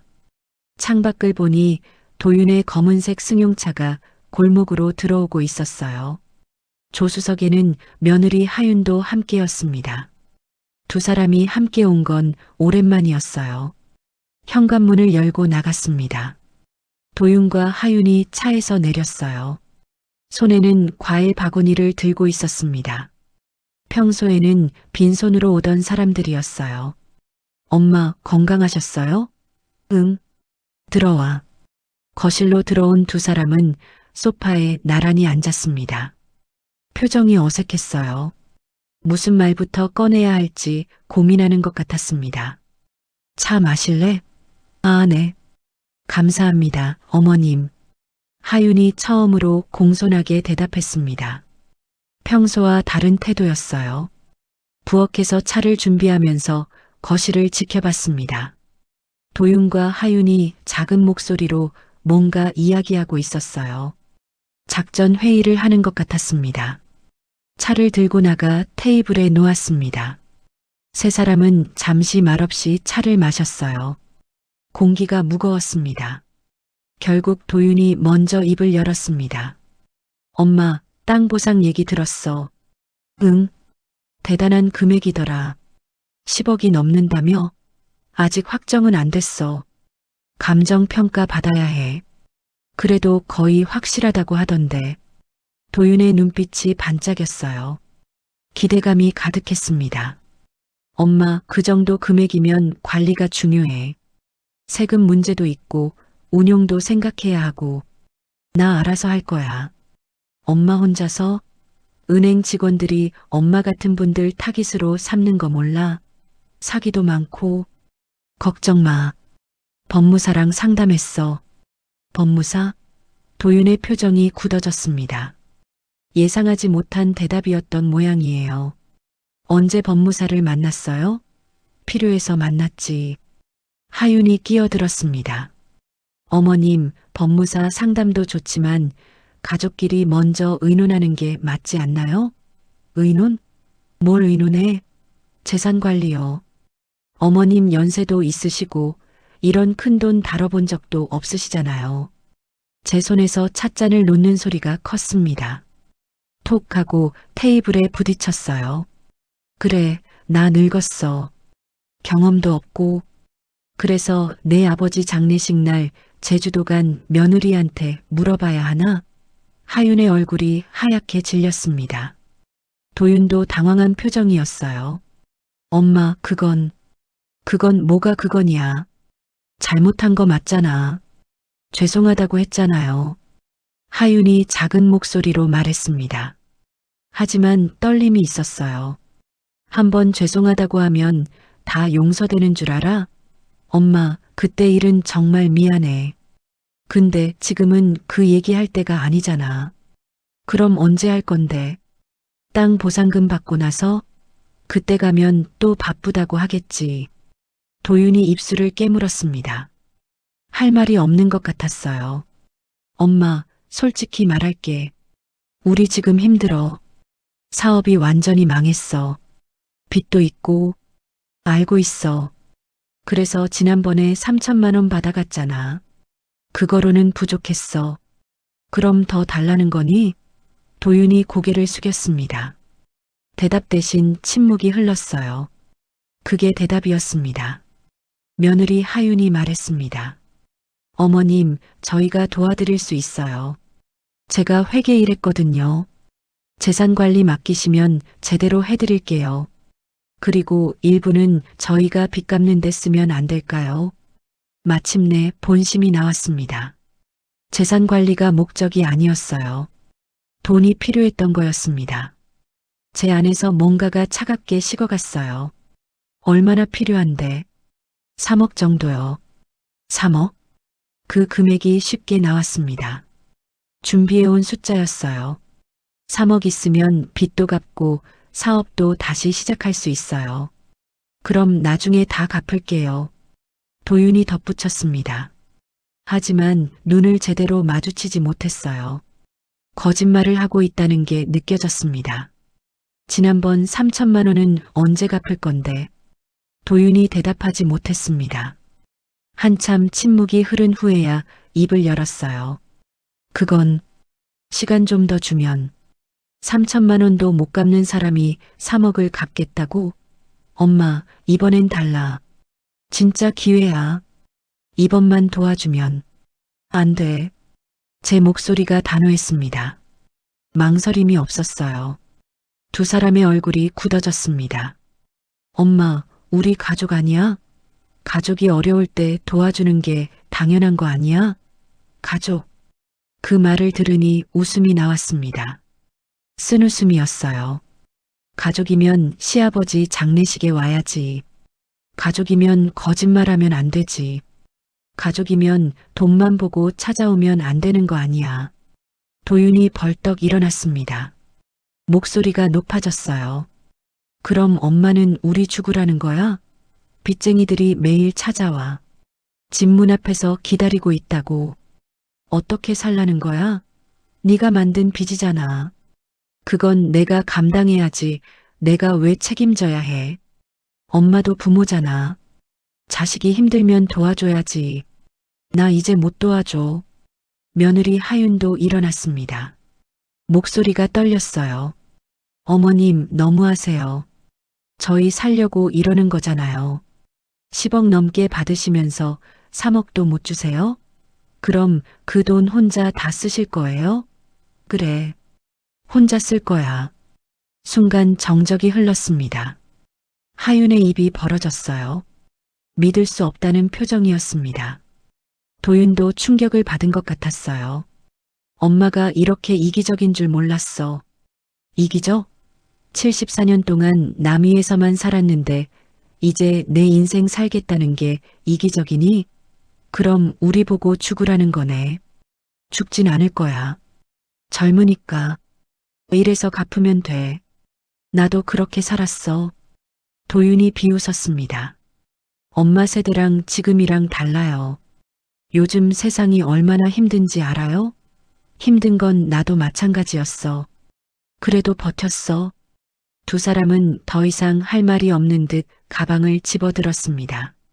그럼 엄마 뜻대로 하세요. 근데 후회할 거예요. 나중에 외롭고 아파도 우리한테 연락하지 마세요.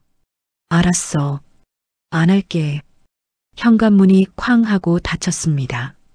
차 시동 소리가 들렸고 곧 멀어졌어요. 집은 다시 조용해졌습니다. 저는 소파에 주저앉았어요. 온몸에서 힘이 빠졌습니다.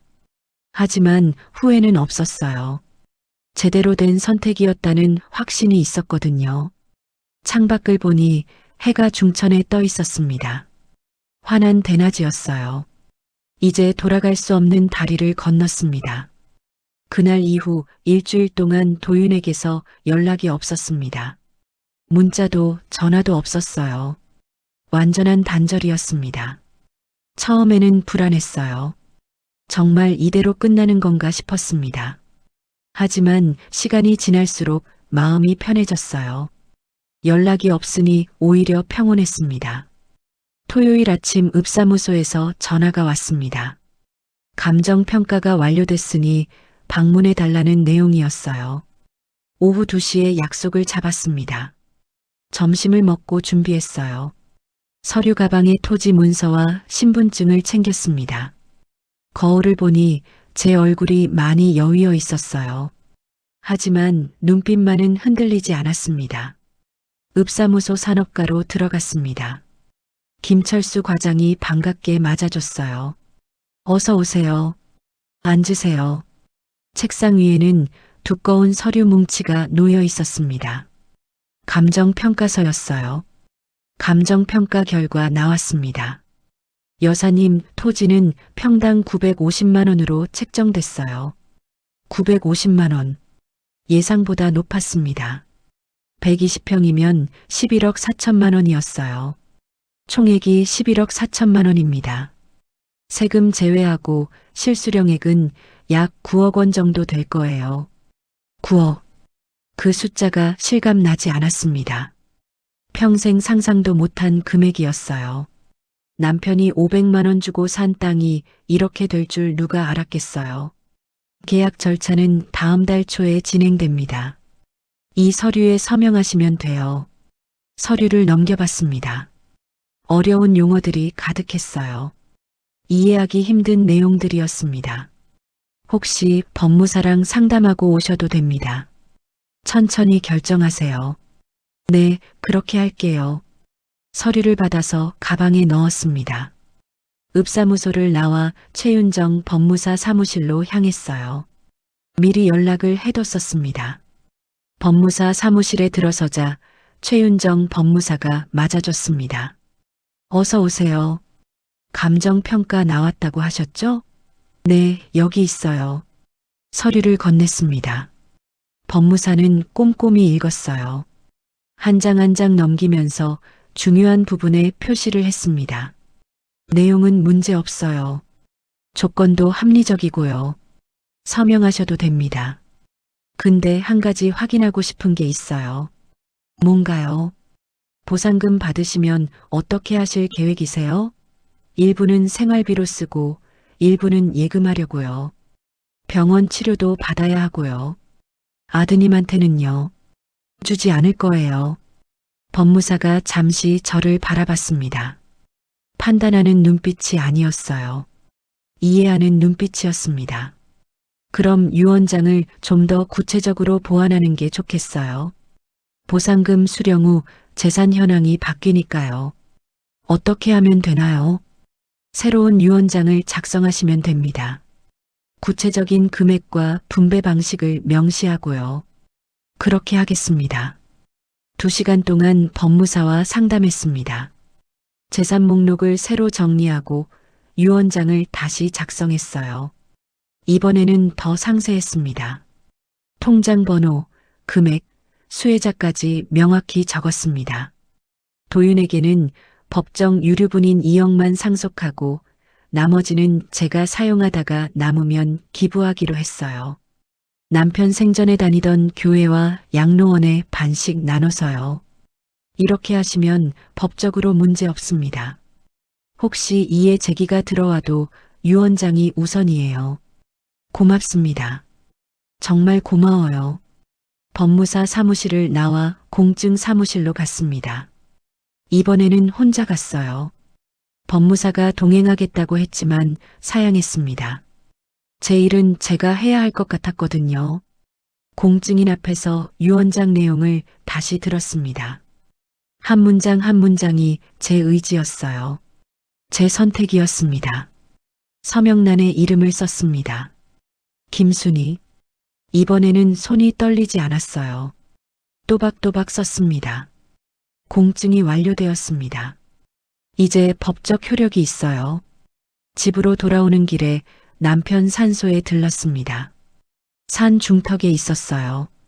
올라가는 길이 가팔랐지만 천천히 올랐습니다. 무릎이 아팠지만 참을 만했어요. 산소 앞에 섰습니다. 잔디가 푸르게 자라고 있었어요. 남편이 좋아했을 풍경이었습니다. 여보, 내가 잘하고 있는 거 맞죠? 바람이 불었습니다. 나뭇잎이 바스락거리는 소리가 들렸어요. 대답처럼 느껴졌습니다. 당신 말대로 했어요. 재산은 도윤한테 다 안 줬어요. 내 목 챙겼어요. 눈물이 났습니다. 참았던 눈물이 흘러내렸어요. 이제 괜찮아요. 당신 걱정 안 해도 돼요. 나 이제 혼자서도 잘 살 수 있어요. 한참을 그렇게 서 있었습니다. 울다가 웃다가 또 울었어요. 산소를 내려와 집으로 돌아왔습니다. 저녁을 차려 먹었어요. 혼자 먹는 밥이었지만 쓸쓸하지 않았습니다. 오히려 편안했어요. 설거지를 하고 거실에 앉았습니다. 텔레비전을 켰지만 보지 않았어요. 그냥 생각에 잠겨 있었습니다. 앞으로 어떻게 살아야 할까? 무릎 수술은 언제 받을까? 새 집은 어디로 구할까? 그런 생각들이요. 밤 9시쯤 핸드폰이 울렸습니다. 모르는 번호였어요. 받았습니다. 여보세요. 김순희 여사님 댁 맞으신가요? 네, 그런데요. 저는 세중앙병원 정형외과 간호사입니다. 지난번에 수술 상담 받으셨죠? 아, 네. 맞아요. 수술 일정 잡으시려고 전화드렸어요. 언제쯤 가능하세요? 잠시 생각했습니다. 이제 할 수 있었어요. 돈 걱정 없이 치료받을 수 있었습니다. 다음 달 중순쯤 가능할까요? 네, 가능해요. 그럼 6월 15일로 예약해 드릴게요. 감사합니다. 전화를 끊고 달력을 봤습니다. 6월 15일에 동그라미를 쳤어요. 새로운 시작이 될 날이었습니다. 창밖을 보니 별이 보였습니다. 맑은 밤이었어요. 별들이 반짝이고 있었습니다. 오랜만에 마음이 평온했어요. 앞으로 어떤 일이 벌어질지 몰랐습니다. 도윤이 또 찾아올 수도 있고 다른 문제가 생길 수도 있었어요. 하지만 이제 두렵지 않았습니다. 제가 제 인생의 주인이었으니까요. 보상금 계약일이 일주일 앞으로 다가왔습니다. 그날 오후 택배가 도착했어요. 발신인 이름이 없었습니다. 이상했지만 일단 받았어요. 집으로 들어와 택배 상자를 열었습니다. 안에는 두꺼운 서류 봉투가 들어 있었어요. 봉투를 열자 여러 장의 문서와 사진이 나왔습니다. 첫 장은 항공권 예매 확인서였어요. 서울에서 제주도로 가는 항공편이었습니다. 예매 날짜는 남편 장례식 일주일 전이었어요. 예매자는 도윤이었습니다. 가슴이 철렁 내려앉았습니다. 일주일 전에 미리 예약했다는 뜻이었어요. 충동적인 여행이 아니었던 겁니다. 계획된 여행이었습니다. 다음 장은 호텔 예약 확인서였어요. 제주도 고급 리조트였습니다. 체크인 날짜는 장례식 전날, 체크아웃은 장례식 다음 날이었어요. 완벽하게 장례식 기간과 겹쳤습니다. 그 다음은 신용카드 사용 내역이었습니다.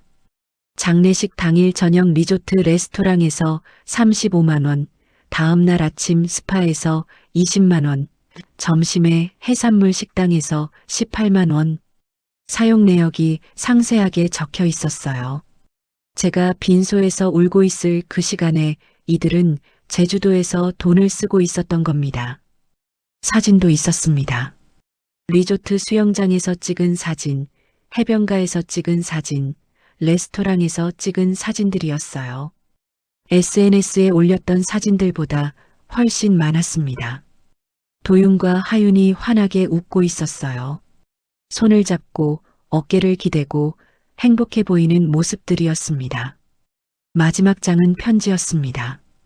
김순희 여사님께. 저는 도윤 씨 회사에서 일했던 직원입니다. 이 자료들을 보내는 이유는 여사님이 진실을 아셔야 한다고 생각해서입니다. 도윤 씨는 장인어른 돌아가시기 전부터 제주도 여행을 계획했습니다. 회사에서 공공연하게 얘기했어요. 아버지가 위독하지만 여행은 가야 한다고요. 돈 문제 때문이라고 했습니다. 장례식 가면 돈 못 받을 것 같으니 피하는 게 낫다고요. 저는 그 말을 듣고 충격을 받았습니다. 하지만 직원 신분이라 아무 말도 못했어요. 지금이라도 알려드리는 게 맞다고 생각했습니다. 여사님이 현명한 판단을 하시길 바랍니다. 편지를 읽는 동안 손이 떨렸습니다. 종이가 바스락거리는 소리가 크게 들렸어요. 돈 때문에 아버지 장례식을 피했다니. 그 생각이 믿기지 않았습니다. 소파에 주저앉았어요. 서류들을 바닥에 떨어뜨렸습니다. 사진들이 흩어졌어요. 웃고 있는 두 사람의 얼굴이 바닥 여기저기에 널려 있었습니다. 얼마나 시간이 지났을까요? 해가 지고 있었습니다. 방 안이 어두워졌어요. 불을 켜지 않고 그대로 앉아 있었습니다. 머릿속이 복잡했습니다. 분노가 치밀어 올랐다가 슬픔으로 바뀌었다가 다시 허무함이 밀려왔어요. 핸드폰을 집어들었습니다. 도윤에게 전화를 걸까 생각했어요. 이 자료들을 보여주며 따지고 싶었습니다. 하지만 참았습니다. 전화해봤자 변명만 늘어놓을 게 뻔했거든요. 대신 최윤정 법무사에게 전화했습니다. 여보세요, 어머님. 윤정 씨, 자료 좀 받았어요. 무슨 자료요? 도윤이 장례식 때 제주도 간 증거 자료요. 항공권, 호텔, 신용카드 사용 내역 다 있어요. 잠시 침묵이 흘렀습니다. 어머님, 그 자료 누가 보냈어요? 모르는 사람이요. 도윤이 회사 직원이었대요. 그 자료들 잘 보관하세요. 나중에 필요할 수 있어요. 필요하다니요? 만약 상속 문제로 법정까지 가게 되면 증거로 쓸 수 있어요. 아들의 불효를 입증하는 자료거든요. 법정까지 가게 될까요? 모르죠. 하지만 대비는 하셔야 해요. 전화를 끊고 서류들을 다시 모았습니다. 봉투에 넣어서 서랍에 보관했어요. 남편의 유언장 옆에 나란히 놓았습니다. 두 개의 봉투가 나란히 있었어요. 하나는 남편의 마지막 당부, 다른 하나는 아들의 배신을 증명하는 자료. 저녁을 먹지 못했습니다. 입맛이 없었어요. 물만 마시고 침대에 누웠습니다. 천장을 바라보며 생각했어요. 도윤을 어떻게 키웠길래 이렇게 됐을까? 제가 뭘 잘못했을까? 어디서부터 틀어진 걸까? 하지만 답은 나오지 않았습니다. 어쩌면 제 잘못이 아닐 수도 있었어요. 사람은 결국 자기 선택으로 만들어지는 거니까요. 밤늦게까지 잠이 오지 않았습니다. 새벽 2시가 넘어서야 눈이 감겼어요. 꿈을 꿨습니다. 남편이 나왔어요. 젊었을 때 모습이었습니다. 순이야, 잘하고 있어. 괜찮아. 남편이 제 손을 잡아줬어요. 따뜻했습니다. 울지 마.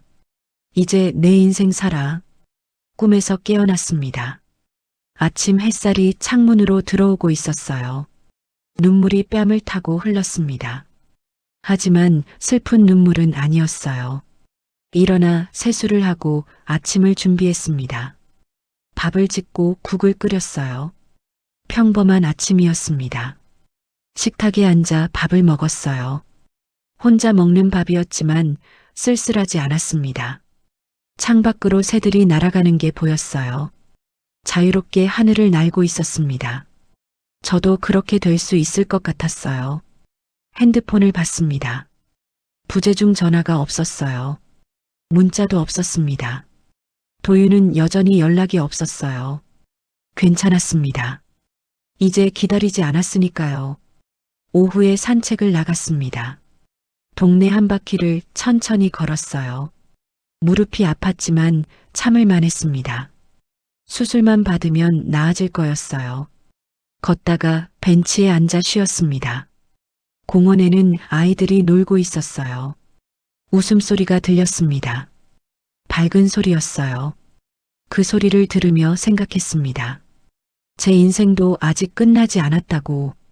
74년을 남을 위해 살았지만 앞으로는 저를 위해 살 수 있다고. 집으로 돌아오는 길에 꽃집에 들렀습니다. 장미 한 다발을 샀어요. 빨간 장미였습니다. 집에 와서 꽃병에 꽂았어요. 거실 테이블 위에 놓으니 집안이 밝아졌습니다. 오랜만에 제 자신에게 선물한 꽃이었어요. 밤이 되었습니다. 창밖에는 별이 떠 있었어요. 어제보다 더 많은 별이 보였습니다. 내일은 보상금 계약 서류를 받으러 가는 날이었어요. 새로운 시작이 기다리고 있었습니다. 보상금 계약을 마치고 집으로 돌아온 날 오후였습니다. 통장에 9억 원이 입금되었다는 문자가 왔어요.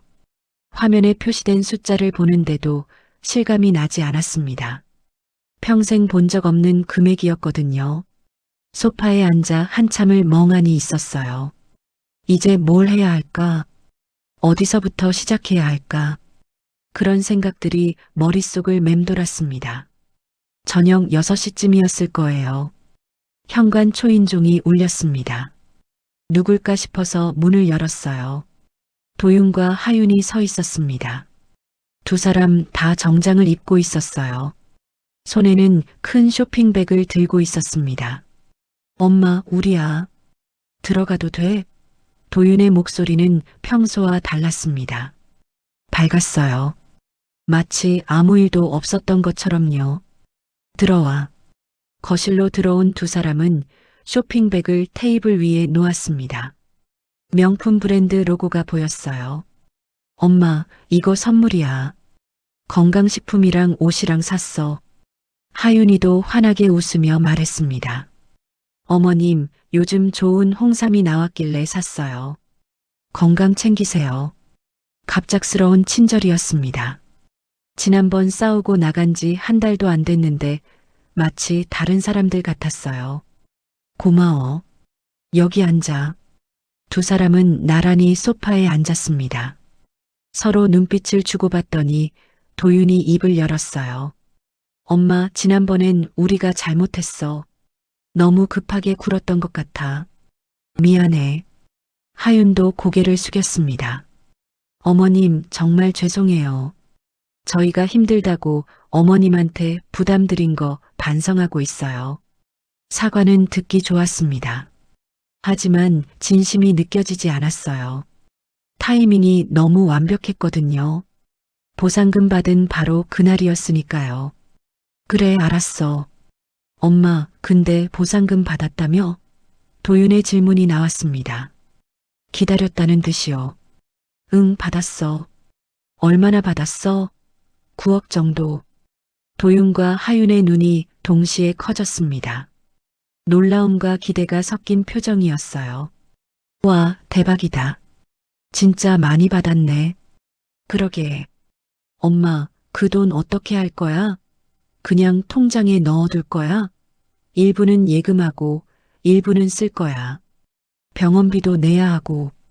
병원비, 무릎 수술 받을 거야. 다음 주에. 아, 그건 얼마나 들어? 한 2천만 원 정도? 그 정도면 되겠지. 도윤이 대수롭지 않게 말했습니다. 9억 앞에서 2천만 원은 작게 느껴졌을 거예요. 엄마, 그럼 나머지 돈은 내가 알아서 쓸 거야. 그래도 좀 나눠야 하는 거 아니야? 나눠? 응. 나도 아버지 아들이잖아. 상속분이 있는 거 아니야? 법정 상속분은 따로 챙겨뒀어. 그게 얼마인데? 2억. 도윤의 얼굴이 굳어졌습니다. 2억? 9억 받았는데 2억만 준다고? 법정 유류분이 그래. 변호사한테 확인했어. 엄마, 그건 너무한 거 아니야? 나머지 7억은 엄마 혼자 쓴다고? 그래. 혼자 쓸 거야. 하윤이 끼어들었습니다. 목소리가 날카로워졌어요. 어머님, 그건 이기적인 거 아니에요? 아들한테 그렇게밖에 못 주세요? 이기적이라고 했니? 네. 솔직히 그렇잖아요.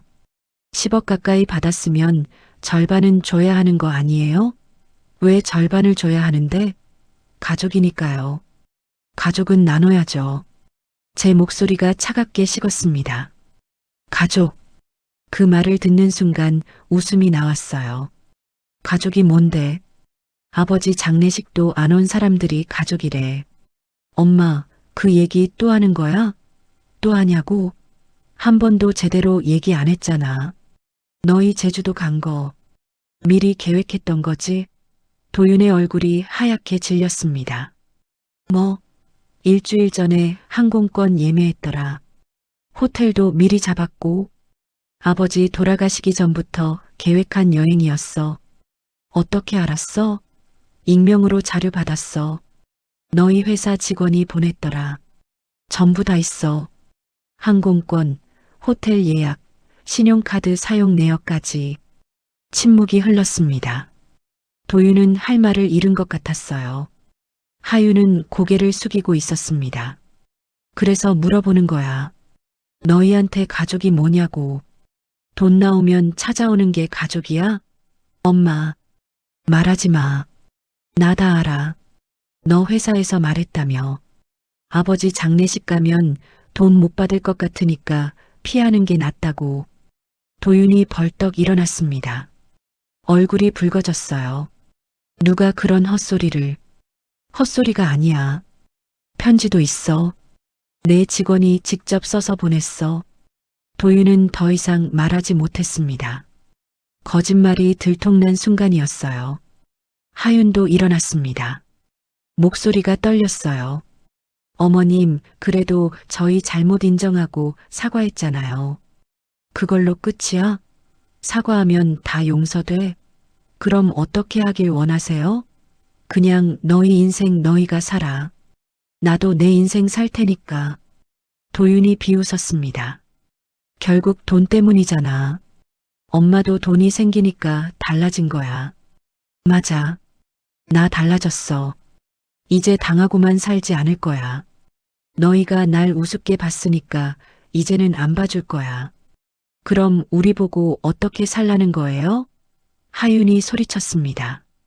이래서 살아. 점잖아. 나도 그렇게 살았어. 어머님 진짜 독하시네요. 그래, 독해졌어. 이제야 독해진 거야. 74년 만에. 도윤이 가방을 집어들었습니다. 좋아. 그럼 우리도 끝까지 가보자. 법적으로 싸울 거야. 상속분 제대로 받아낼 거야. 해봐. 유언장 있어. 공증도 받았어. 네가 어떻게 해도 2억 이상은 못 받아. 도윤의 얼굴이 일그러졌습니다. 엄마 정말 후회할 거야. 나중에 늙고 아파도 우리한테 연락하지 마. 안 할게. 걱정 마. 두 사람은 쇼핑백도 챙기지 않고 나갔습니다. 현관문이 쾅 하고 닫혔어요. 차 시동 소리가 들리더니 멀어졌습니다. 집은 다시 조용해졌어요. 테이블 위에는 쇼핑백만 덩그러니 남아 있었습니다. 저는 그 쇼핑백을 보며 쓴웃음을 지었어요. 돈으로 마음을 살 수 있다고 생각한 거였겠죠. 창밖을 보니 해가 지고 있었습니다. 붉은 노을이 하늘을 물들이고 있었어요. 아름다운 저녁이었습니다. 이제 정말 끝났구나 싶었어요. 돌아갈 수 없는 강을 건넌 거였습니다. 하지만 후회는 없었어요. 오히려 속이 시원했습니다. 3개월이 지났습니다. 그동안 많은 일이 있었어요. 무릎 수술을 받았고 회복하는데 2달이 걸렸습니다. 이제는 계단을 오르내리는 것도 편해졌어요. 통증 없이 걸을 수 있다는 게 이렇게 좋은 줄 몰랐습니다. 작은 아파트도 한 채 샀어요. 읍내에 있는 20평짜리 아파트였습니다. 작지만 깨끗했고 엘리베이터도 있었어요. 혼자 살기에 딱 좋았습니다. 이사는 다음 달에 할 예정이었어요. 짐도 정리하고 집도 비워야 했거든요. 오래 살던 집을 떠나는 건 아쉬웠지만 새로운 시작이 필요했습니다. 어느 화요일 오후였습니다. 등기우편이 도착했어요. 법원에서 온 서류였습니다. 열어보니 소장이었어요. 도윤이 상속재산분할 청구 소송을 제기한 거였습니다. 예상했던 일이었어요. 도윤이 그냥 물러서지 않을 거라는 걸 알고 있었습니다. 서류를 읽어봤습니다. 도윤은 법정 상속분인 절반을 요구하고 있었어요. 그러면 4억 5천만 원이었습니다. 2억에서 4억 5천으로 올라간 거였죠. 최윤정 법무사에게 전화했습니다. 윤정 씨, 소장 받았어요. 예상했어요. 걱정하지 마세요. 우리한테 유리해요. 왜요? 유언장이 있고 공증도 받았고 무엇보다 도윤 씨의 불효행위를 입증할 증거가 있잖아요. 그 익명으로 받은 자료들요? 네. 그것만으로도 충분해요. 재판부가 참작할 겁니다. 첫 재판은 한 달 후였습니다. 그동안 법무사와 여러 번 만나 준비했어요. 답변서를 작성하고 증거 자료를 정리했습니다. 항공권 예매 확인서, 호텔 예약서, 신용카드 사용 내역, SNS 사진들, 그리고 익명 직원의 편지까지 전부 제출했어요. 재판 당일 아침 일찍 일어났습니다.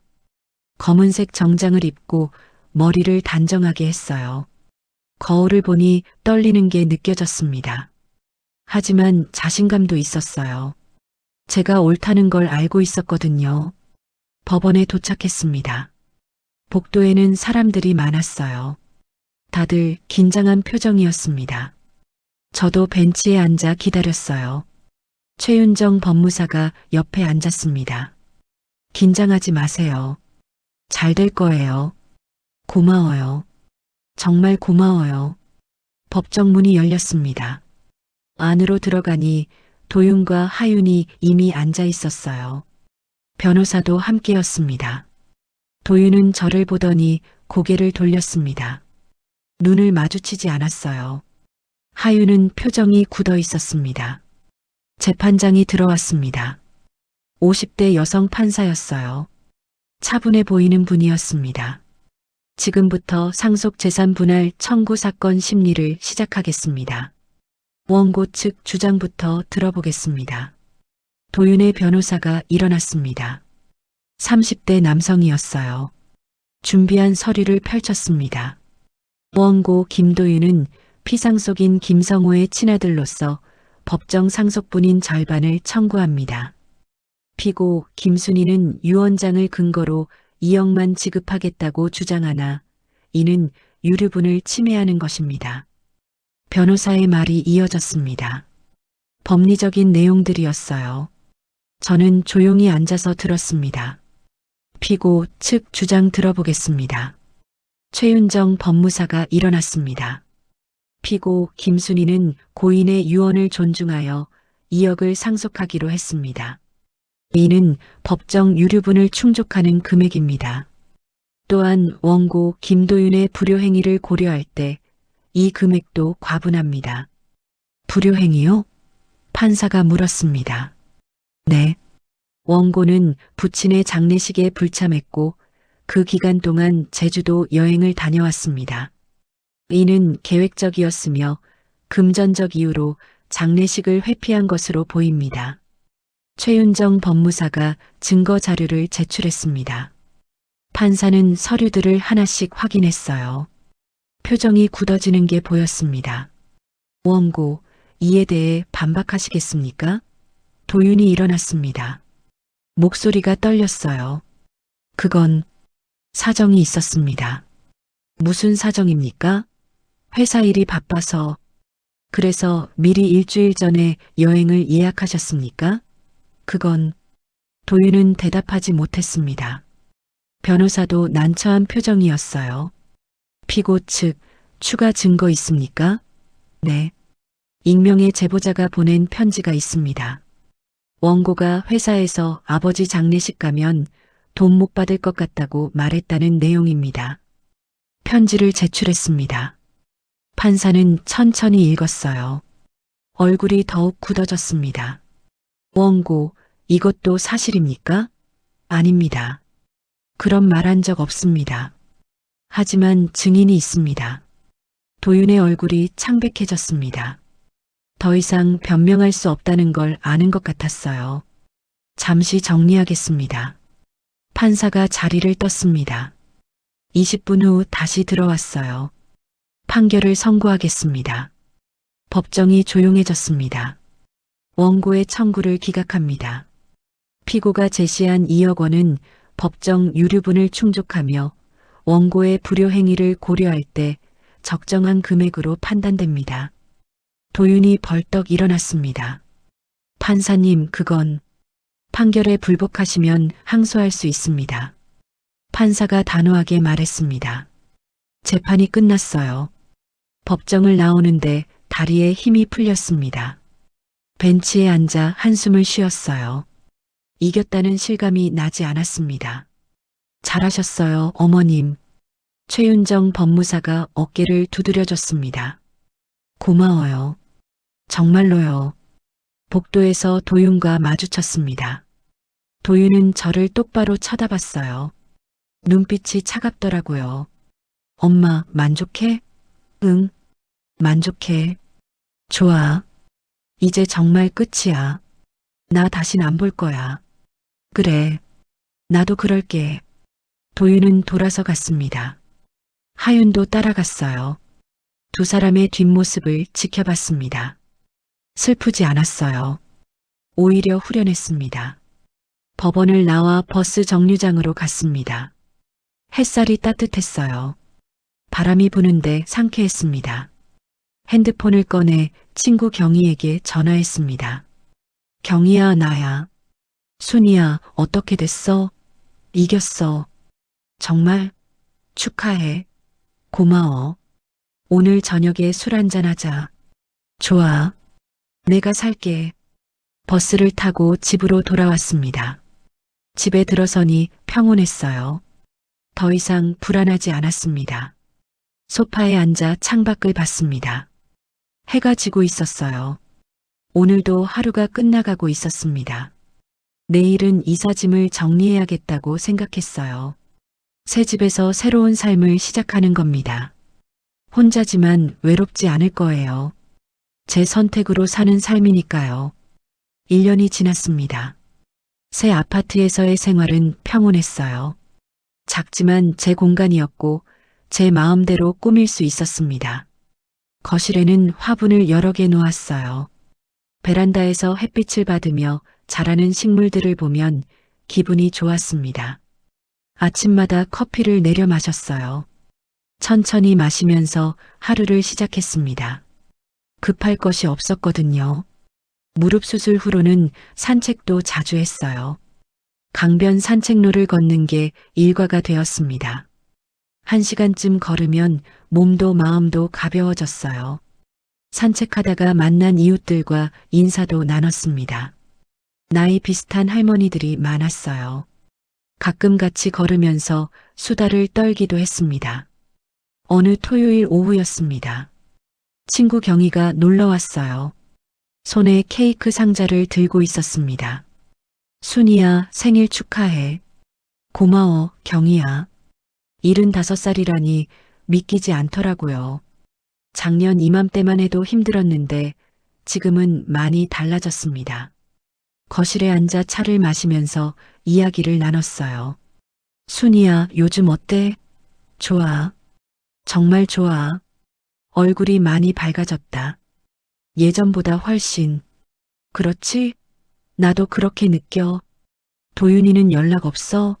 없어. 1년 동안 한 번도. 그게 나아? 응. 훨씬 나아. 경희가 고개를 끄덕였습니다. 이해한다는 표정이었어요. 그럼 그 돈은 어떻게 쓰고 있어? 조금씩 쓰고 있어. 여행도 다니고 병원도 다니고. 여행? 어디 다녀왔어? 지난달에 제주도 다녀왔어. 혼자? 아니, 여행사 패키지로. 나이 비슷한 사람들이랑 같이. 어땠어? 좋았어. 바다도 보고 맛있는 것도 먹고. 평생 그렇게 여유롭게 여행해 본 적이 없었거든. 경희가 웃었습니다. 잘했다. 그렇게 살아야지. 다음 달에는 경주 가려고. 같이 갈래? 정말? 나도 데려가 줄래? 당연하지. 같이 가자. 두 사람은 웃으며 여행 계획을 세웠어요. 어디를 가고 뭘 먹고 뭘 볼지 이야기했습니다. 즐거운 시간이었어요.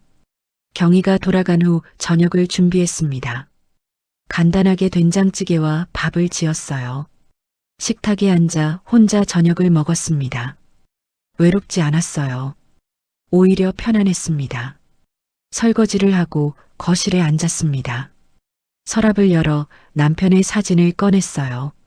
결혼식 때 찍은 사진이었습니다. 젊은 두 사람이 환하게 웃고 있었어요. 여보, 나 잘 살고 있어. 당신 말대로 내 인생 살고 있어. 고마워. 사진을 쓰다듬었습니다. 눈물이 날 것 같았지만 참았어요. 슬픈 눈물이 아니었으니까요. 핸드폰이 울렸습니다. 모르는 번호였어요. 받았습니다. 여보세요. 김순희 여사님 댁 맞으신가요? 네, 그런데요. 저는 복지관 사회복지사 이지영입니다. 혹시 자원봉사에 관심 있으세요? 자원봉사요? 네. 독거노인 도시락 배달하는 봉사인데요. 일주일에 2번 정도만 오시면 돼요. 생각해보니 시간이 많았습니다. 혼자 보내는 시간도 좋았지만 뭔가 의미 있는 일을 하고 싶었어요. 좋아요. 해볼게요. 정말요? 감사합니다.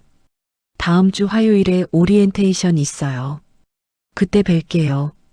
전화를 끊고 달력에 표시했습니다. 새로운 시작이었어요. 밤이 되었습니다. 베란다로 나가 밖을 봤어요. 도시의 불빛이 반짝이고 있었습니다. 저 멀리 강도 보였어요. 어둠 속에서도 흐르고 있었습니다. 1년 전 이맘때를 떠올렸습니다. 남편이 세상을 떠나고 아들과 며느리의 배신을 알게 되고 모든 게 무너지는 것 같았던 그때요. 그때는 앞이 보이지 않았습니다. 어떻게 살아야 할지 몰랐어요. 하지만 지금은 달랐습니다. 방향이 분명했고 길이 보였습니다. 제 선택으로 만든 길이었어요. 침대에 누워 천장을 봤습니다. 고요한 밤이었어요. 혼자였지만 외롭지 않았습니다. 이제는 혼자라는 게 자유였거든요. 눈을 감았습니다. 내일은 또 어떤 하루가 펼쳐질까요? 친구와 수다를 떨 수도 있고, 강변을 산책할 수도 있고, 새로운 사람을 만날 수도 있을 거예요. 뭘 하든 제 선택이었습니다. 잠들기 전 마지막으로 생각했어요. 후회하지 않는다고. 제 인생을 되찾은 것을 말이에요. 아침이 밝았습니다. 햇살이 커튼 사이로 들어왔어요. 따뜻한 빛이었습니다. 일어나 창문을 열었습니다. 바람이 불어왔어요. 상쾌했습니다. 부엌으로 가서 커피를 내렸습니다.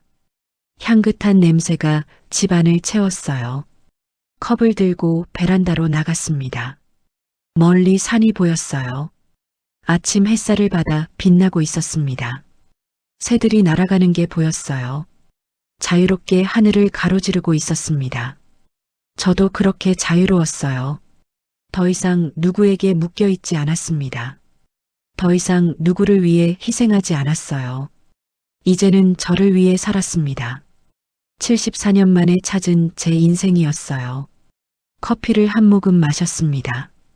따뜻하고 씁쓸했어요. 인생의 맛 같았습니다. 오늘도 좋은 하루가 될 것 같았어요. 제가 선택한 하루니까요. 그렇게 새로운 아침이 시작되었습니다. 김순희의 새로운 인생이 계속되고 있었습니다. 김순희의 이야기는 여기서 끝이 납니다. 하지만 질문은 남아 있어요. 만약 당신이라면 어떤 선택을 했을까요? 가족이라는 이름으로 모든 걸 용서하고 넘어갔을까요? 아니면 순이처럼 당당하게 자신의 몫을 지켰을까요? 쉽지 않은 선택이었을 겁니다.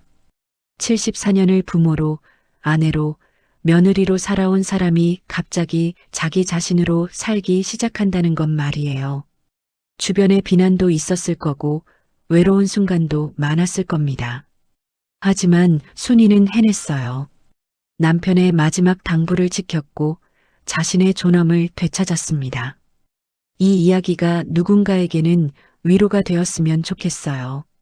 당신의 인생은 당신 것이라는 걸 말이에요. 나이가 몇이든 어떤 상황이 있든 자신을 위한 선택을 할 수 있다는 것을 말입니다. 때로는 관계를 정리하는 것도 용기입니다. 때로는 혼자 서는 것도 사랑입니다. 자기 자신에 대한 사랑 말이에요. 오늘 이야기가 마음에 와닿으셨다면 구독과 좋아요 부탁드립니다. 여러분의 이야기도 언제든 댓글로 들려주세요. 다음에는 더 좋은 이야기로 찾아뵙겠습니다. 여러분 모두 자신의 인생을 당당하게 사시길 바랍니다. 지금까지 들어주셔서 고맙습니다.